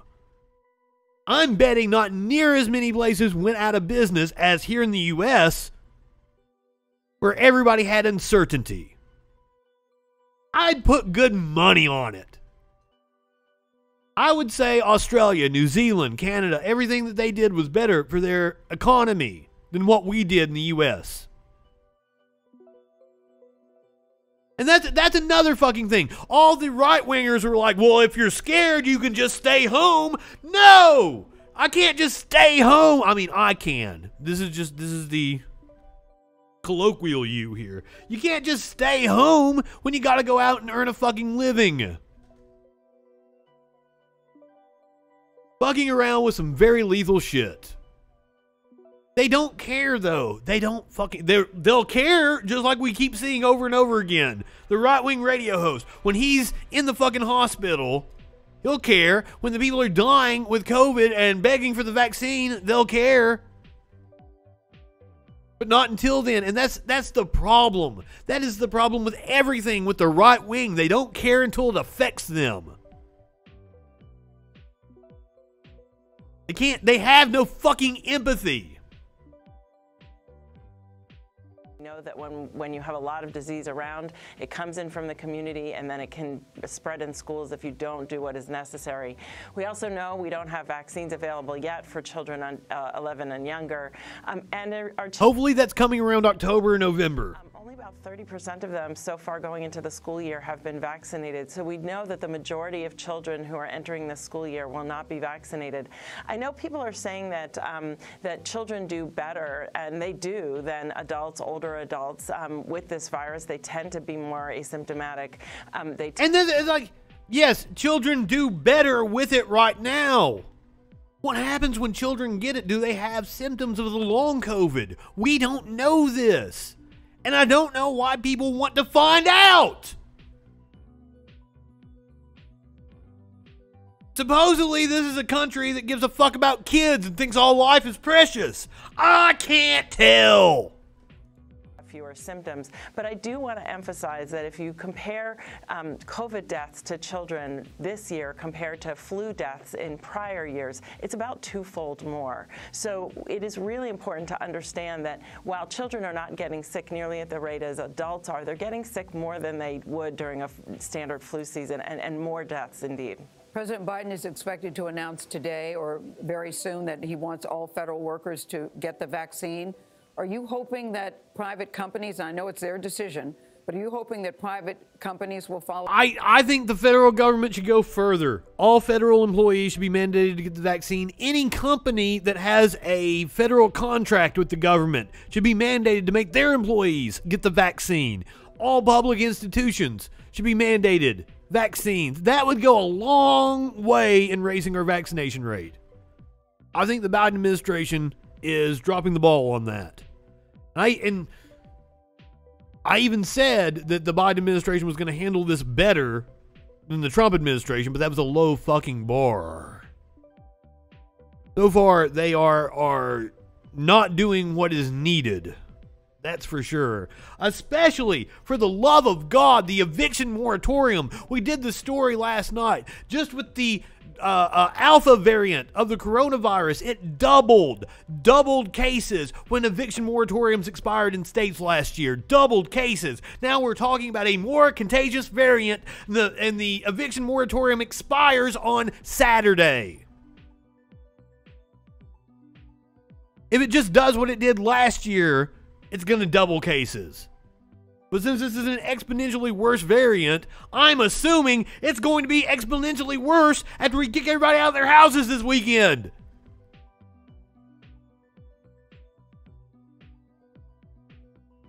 CM Punk is not impressed with the United States right now.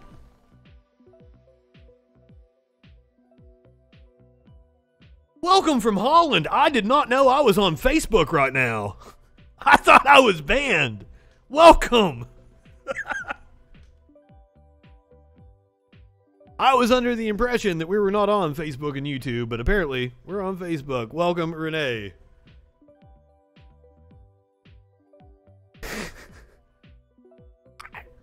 I encourage it, Adam. Go out in a blaze. I mean, I would rather you not go out in a blaze, but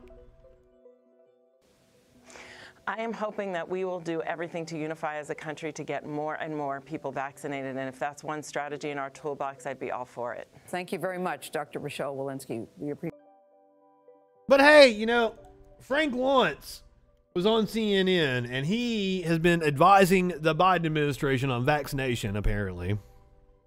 Let's hear what Frank Luntz has to say.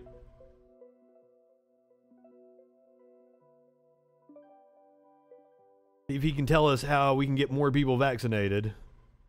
The Biden administration has been doing its own polling of the unvaccinated since the spring to try to find out why they're hesitant. Frank Luntz, a Republican pollster with deep roots in the party, has been working with the administration in an unofficial... How is the COVID situation currently in Holland right now? Please let us know. Foundation is helping coordinate and fund the focus groups, and Frank Luntz joins us now. Frank, thank you for being with us. I think it's really important what you're doing, and I really am interested to hear from you what works. Fucking yeah, suck his ass a little more, AC. Frank Luntz is one of the reasons why this country is in the shape it's in right now. Frank Luntz was a advisor to the GOP all through the Bush administration. To reach those of any political persuasion who, for whatever reason, are hesitant, what is the biggest challenge to getting people vaccinated? Not high enough for this shit. Probably the biggest challenge is that they simply don't believe the information that they're being provided, that they've started. I wonder why they don't believe the information they're being provided. I wonder why, Frank Luntz. It might have something to do with the people that you have worked for years. Started to deny the data, forget the facts, and they simply refuse to be educated. And we have to be careful about this because skepticism is acceptable. People have the right to be nervous about a vaccine that has still been not fully approved by the FDA. But that said, we know that over 90% of the people in the hospitals are people who did not get vaccinated. We know that this vaccine is safe. We know that, that the government would even shut it down for 6 instances, 6 out of tens of millions of people a couple months ago who may have developed blood clots from it. So this is a very careful, very well-researched, very well-studied vaccine. And I'm going to give you 4 solutions. Number 1, for grandparents who are watching, it's time for you to call your grandkids. You know, the closest family relationship of all is grandparent-grandchild. They both have the same enemy. Grandparents, call your grandkids, tell them they get vaccinated. Second, teachers, we're about to have a back-to-school effort. We need teachers to call the parents themselves. Call your class and say, you know what would be really great is if your students are vaccinated, and I think you should get one too. Third, not just your own doctor, but pharmacists need to get involved because there are millions of people who trust their pharmacist when they are seeking medical information. And fourth, frankly, as someone who worked in a pharmacy, that was my first job. I was a stock boy at a pharmacy. I watched my pharmacist get taken out in handcuffs because he was writing himself prescriptions. You should not ever trust a pharmacist. it's Donald Trump. And I want Joe Biden to specifically invite Trump to the White House, say, come on home, and you and I are going to ask people to get vaccinated. What we learned from the... That will never happen! Ever! Are you smoking crack, Frank Luntz? I mean, Biden might do that. That might actually happen. I wouldn't be surprised if the White House hadn't already reached out to Trump or Trump's people to try to make that happen. Trump is not going to do that. Ever. Because that would legitimize Biden. It would also be in the best interest of the people of the country, and fucking Trump is never going to do what's in the best interest of the people of the country. And by the way, you can see all the research. Everything is available on the de Beaumont website. We know that if Biden and Trump together make the request, that millions of people will listen to it. So let's try to make that happen. Let's push Trump to join Joe Biden. This is just, this is blowing my mind, though. Because Trump didn't even publicize that he got vaccinated. He didn't tell anybody that he got vaccinated. I still don't think he has acknowledged it publicly. Maybe he did at the rally over the weekend. I can't remember. This wasn't the clip I was looking for. I wanted the clip where he was talking about Fauci. I'm sorry.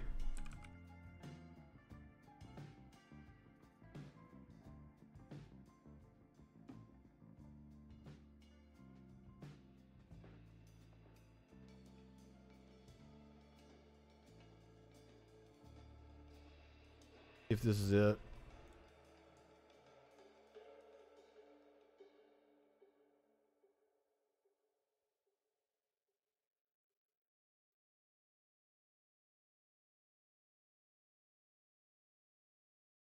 Oh, nope, that's not it. I wanted the clip.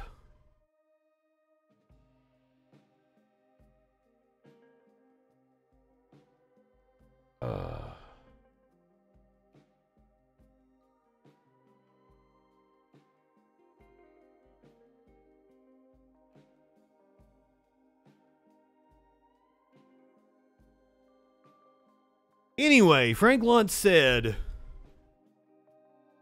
they should get Fauci off TV. He is not trusted. And that pisses me off, because the reason why he's not trusted is because Republicans have done everything that they can to malign him. And we still have Republicans being obstinate about this. Representative Chip Roy today throws a fit on the House floor over the new mask rules. Absolutely sick and tired of it, and so are the American people. This sham of an institution is doing nothing for the American people. Nothing for the betterment of the people that send their representatives here. And we have people infected with COVID coming across our southern border into Texas, and you all put masks up front here on the people's house? We got to go around and see, okay, we can't come to the floor. I can't execute my constitutional duty unless I wear a mask. Well, which is it? Vaccines or masks? Both! Do the vaccines work or they don't work? Do the masks work so they don't work? Both work, you asshole! You are promoting misinformation! I'd like to know which it is. Both! Fauci to come down and answer a single question about natural immunity. If you've been infected with a virus, do you have immunity? Or are they just going to... Yes, for a little while. A little bit for a little while. Can you still get it a few months later and die from it? Yes, it's happened over and over and over again. One of your colleagues had it happen to them. To go around poking people saying you must take a vaccine. Oh, but sorry, the vaccine doesn't work. You must wear a mask. This institution is a sham, and we should adjourn and shut. What? I hear that a lot from Republicans, that the institution is a sham. Well, why do you want to work there then? Can we elect somebody who doesn't think that Congress is a sham so that they might actually be able to get something done? And we should adjourn and shut this place down. Got a smattering of applause from the Patriot Caucus, I'm sure.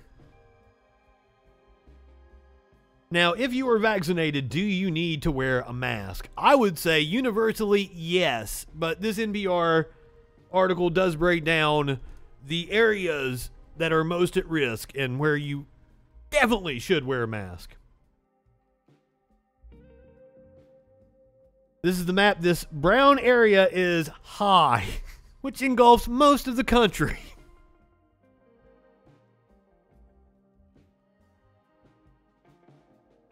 So, according to this NPR article, if you are in this substantial or high area, you should definitely be wearing masks even if you are vaccinated. I don't even think you should make the distinction. Just wear a fucking mask.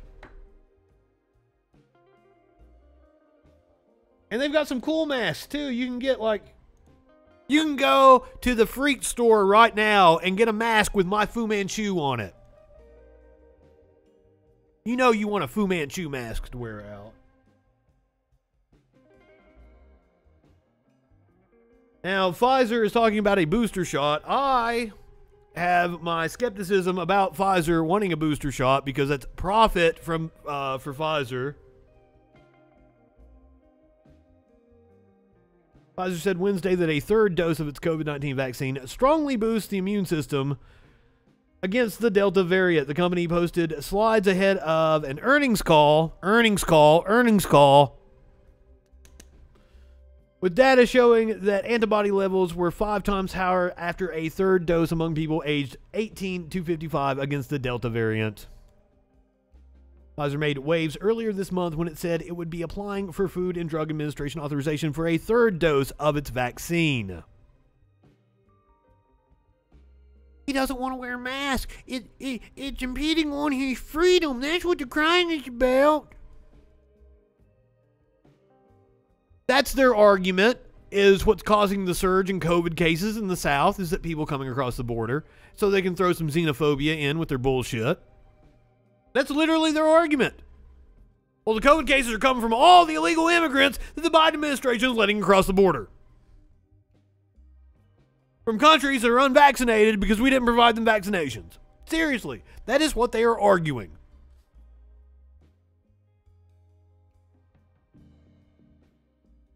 Now, some good news coming from the special election yesterday in Texas. The Trump-backed candidate in the special election lost. Trump's candidate in Texas is a loser. Trump team blames conservative for loser endorsement. Donald Trump's advisors are angry at David McIntosh, president of the Conservative Club for Growth, for persuading the former president to endorse a losing candidate. Because, of course, it was somebody else's fault and not Trump's. Susan Wright's defeat Tuesday in a Republican runoff with Navy veteran Jack Ellzey dealt a blow to Trump's aura of invincibility as a Republican kingmaker. I didn't know that he had an aura of invincibility. He fucking lost by a historic margin in November. It's critical to his 2022 midterm endorsements and continued hold on the GOP. Trump advisors and allies have been ambivalent about the club's advice and thought he should stay out of this Republican-on-Republican contest. They take the long view and are protective of his successful record so far in GOP primary endorsements. McIntosh did not respond to repeated requests for comment from Axios. In a phone call with Axios Wednesday, the former president conceded McIntosh had pushed him to support Wright, but blamed Democrats, not the Club for Growth, for Ellzey's victory. Apparently they had some Antifa plants or something. The Antifa plants went in and changed some votes. Or they ballot harvested from some illegal aliens or something like that. That's their excuse. Right-wingers are morons.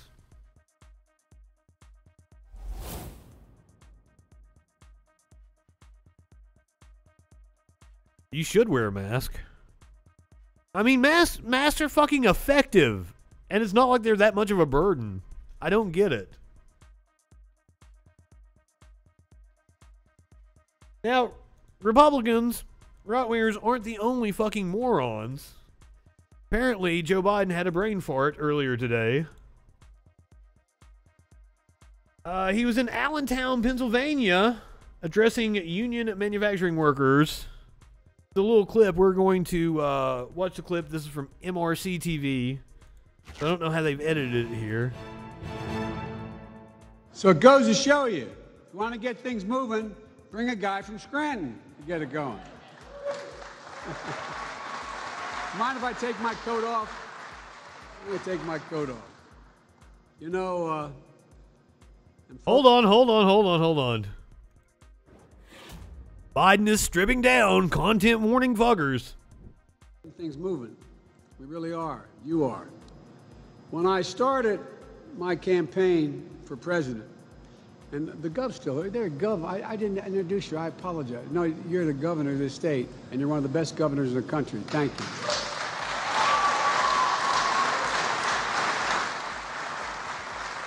And you're a good friend. When I said I was running, when I announced my campaign, and not many people took it seriously, I said I was running for three reasons. One, to restore the soul of this country, a sense of decency and honor. But secondly, to rebuild the backbone of the country. Hard-working, middle-class folks who built this country. And I want to point out, unions built the middle class. That's not a joke. Unions built the middle class. Absolutely. And by the way, in case you regret anything, I just want you guys and women in the union know that if it weren't for the UAW in 1972, I never would have won. You think I'm kidding? Now, they cut him off there. I don't know if he ever got to his third point. I don't know if he forgot it. The video might be edited to make it look like he only made 2 points. He did only say 2. He said there was 3 reasons he was running for office. I wouldn't doubt that, this was deceptively edited. That he actually did a few minutes later was like, well, the third reason. Or, oh, I forgot about the third reason. I mean, Biden's stupid, but... Right-wingers make a big deal out of fucking nothing all the time. Just like Matt Walsh is going to make something out of fucking nothing right now. Oh, God, this is 5 fucking minutes.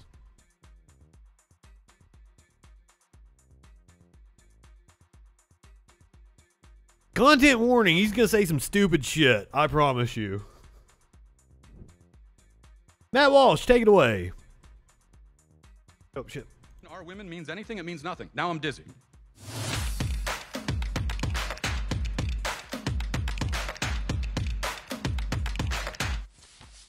I think the whole problem with left-wing Now, the caption here says, don't tell the suffragists. The left now says that there's no such thing as a woman. In logic, this is called a straw man argument. Nobody on the left is saying there's no such thing as a woman. I get this all the time. Like, every time I beat the fuck out of a right-winger in an argument, they move the goalposts and go, well, yeah, but you don't know what fucking gender is. You don't know there's fucking only 2 genders or some shit like that.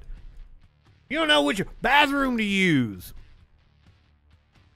And I'm going to say it again, as plain as I can.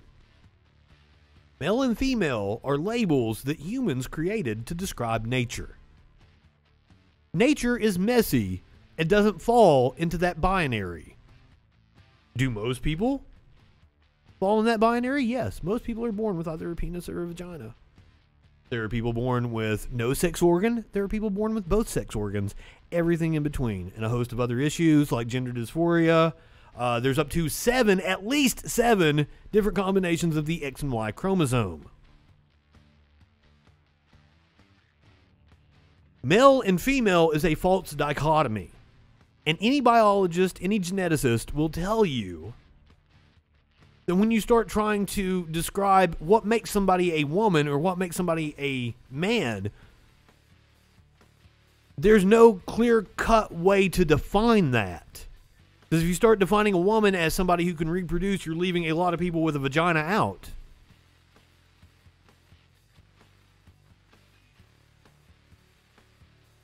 There is no middle class anymore. And this is one of the things, like, capitalism literally does lift people out of poverty like nothing else. That's true, and that is always the thing that capitalists throw out there. Lift people out of poverty, blah, blah, blah. What they're leaving out is, if you look at the chart, the distribution, yes, the bottom does well under capitalism, and then there's a fucking dip. And then the top does extremely fucking well.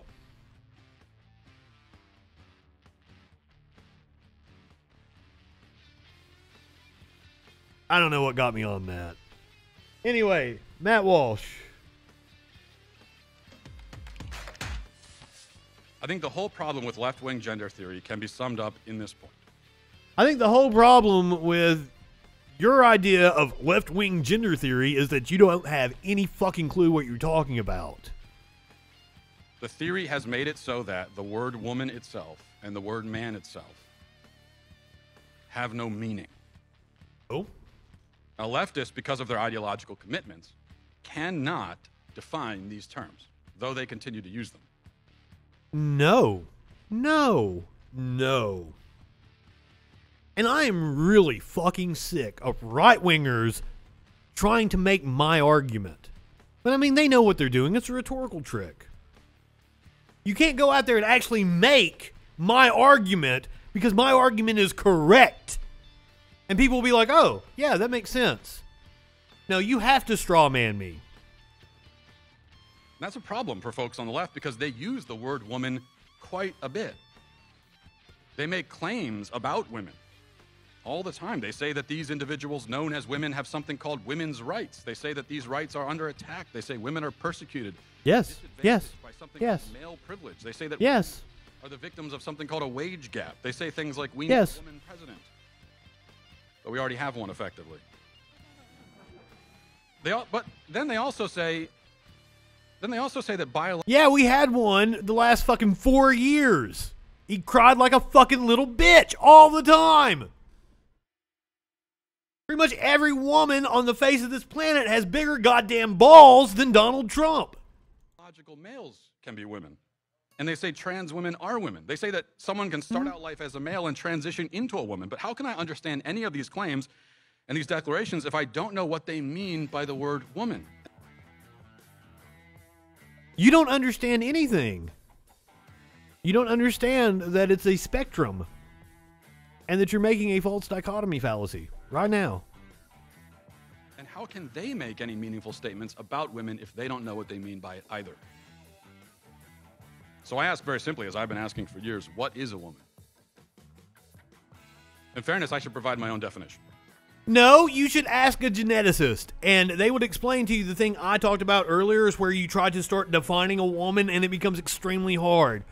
Like, people have gone through this. This has been a debate that's been happening for years and years and years. A lot of scholarship has been written on the subject. But you're an idiot. I tend to agree with Merriam-Webster on this point, that woman means adult female person. That's it. If you're that, you're a woman. If you're not, you're not.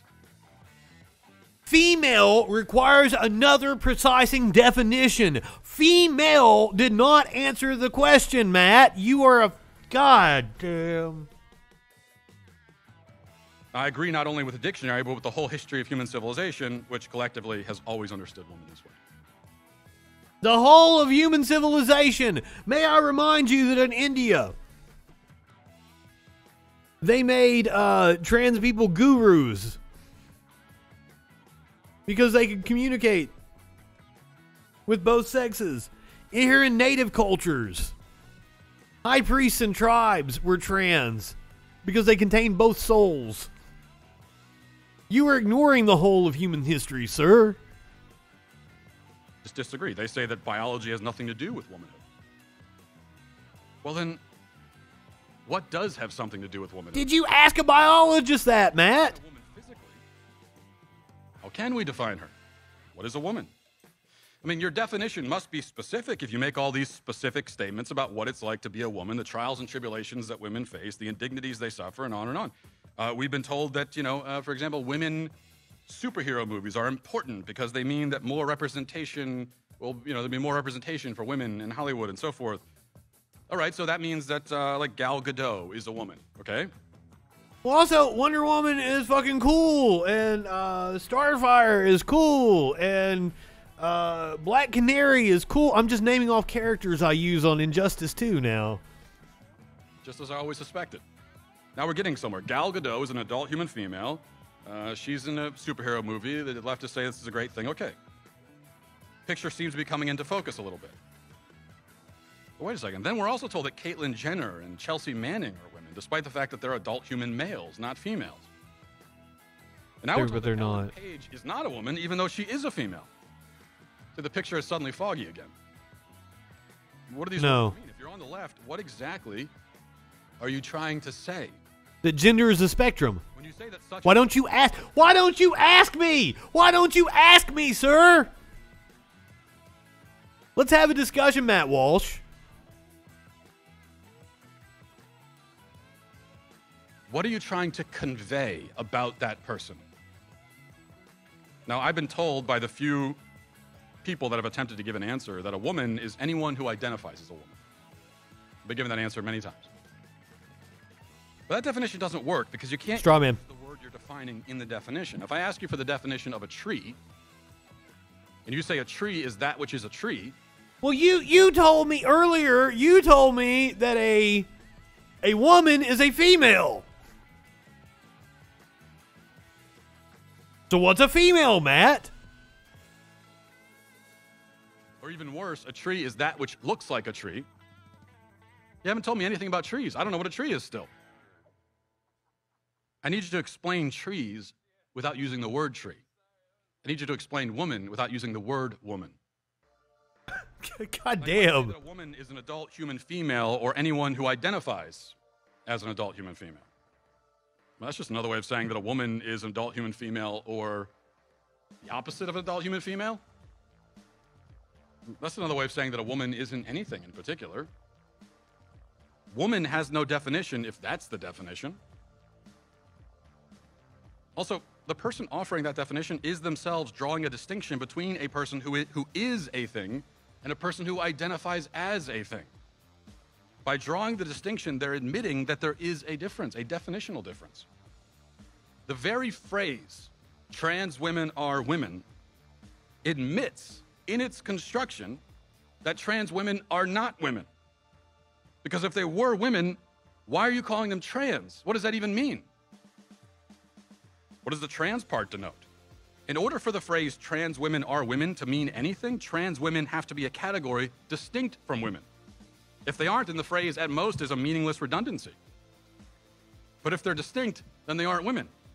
So if trans women are women means anything, it means nothing. Now I'm dizzy. That's because you're stupid. That's because you're a complete and total fucking moron.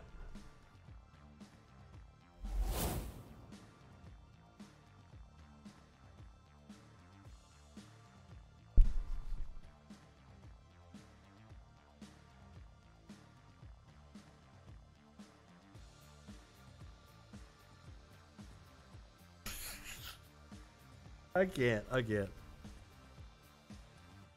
All right.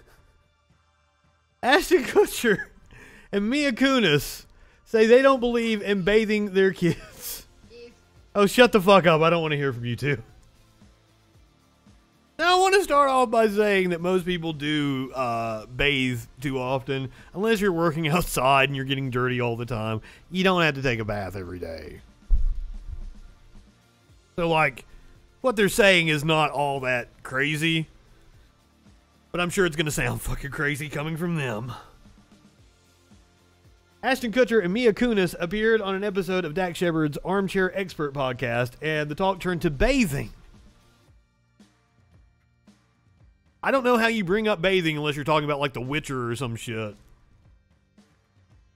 Like, why? Well, like, I had people on my show, I'm not like, oh, so what's your bathing habits? Shepard told co-host Monica Padman that using soap every day rids the body of natural oils. Now that doesn't sound right. That's true with your hair. Like, shampoo will strip your hair of natural oils, and that's a bad thing. Kutcher and Kunis agreed, saying they only wash vitals every day. They take whore baths. You crack your pits and your crotch. Padman was stunned to be in the daily full body wash minority and asked, who taught you to not wash? I didn't have hot water growing up as a child, so I didn't shower very much, Mila Kunis said. It has apparently continued with her and Kutcher's 2 kids. Wyatt is 6 and Dimitri is 4. I wasn't that parent that bathed my newborns ever. You should probably bathe newborns pretty often. They tend to get shit all over themselves. God damn it, shut up, Meg! If you can see the dirt on them, clean them, he said. Otherwise, there's no point. Kutcher said he does not wash his armpits. Kutcher said he does wash his armpits and my crotch daily and nothing else ever. And has a tendency to throw some water on my face after a workout to get all the salts out.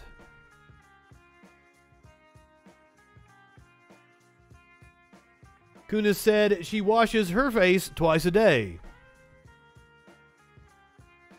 Oh, but I thought you were washing the oils off.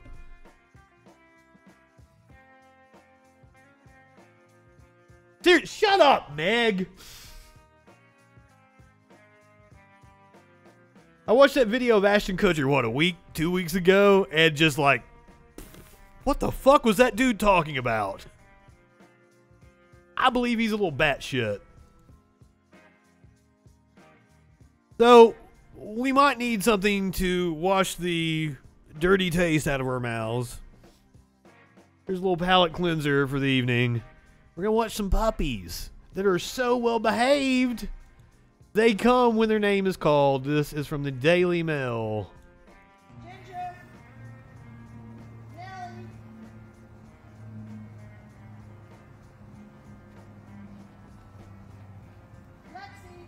Very good point, Adam. The whole black women are women. That's putting an adjective on the word. Very good point.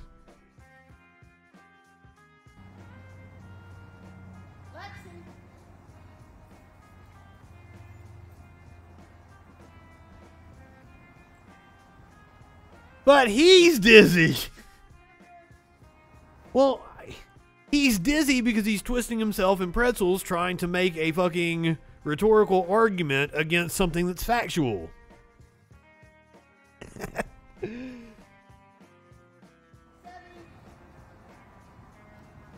This is America.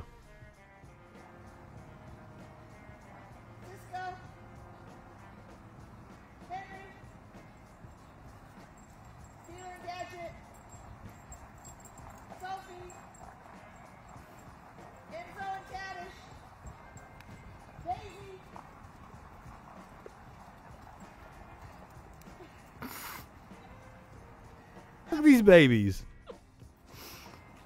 She waited until her name was called. Puppies are so awesome. Let's watch them one more time.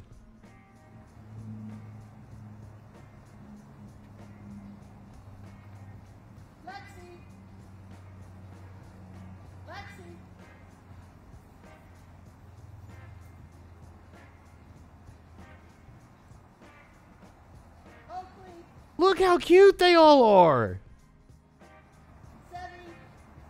I can't believe how well behaved they are.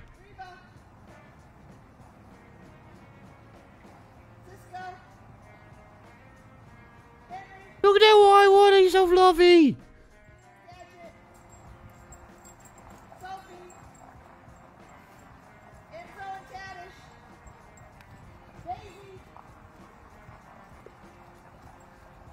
She's got her back turned.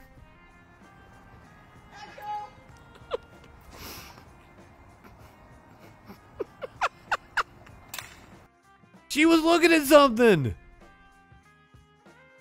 That happened last night. I was trying to let Smokey in as I was going to bed. He was out on the patio. He'd been out there for a couple hours. I walk out. He's just staring up into the sky. I'm like, Smokey, come on, let's go to bed. Nope. He's just staring up in the sky. He didn't want to come in. All right, if you're watching on Twitch, apparently I've got people that aren't watching on Twitch, which is a surprise to me. I'm going to send you over to Proudly Radical. We are going to be back at our normal time tomorrow night. Unless there's some news going on, I'll totally cover that. Go ahead, light one up, tip one back. It's all right to have a little fun before you hit the sack. I am Justin Freakin. We will see you tomorrow night on the Troll Patrol. Live.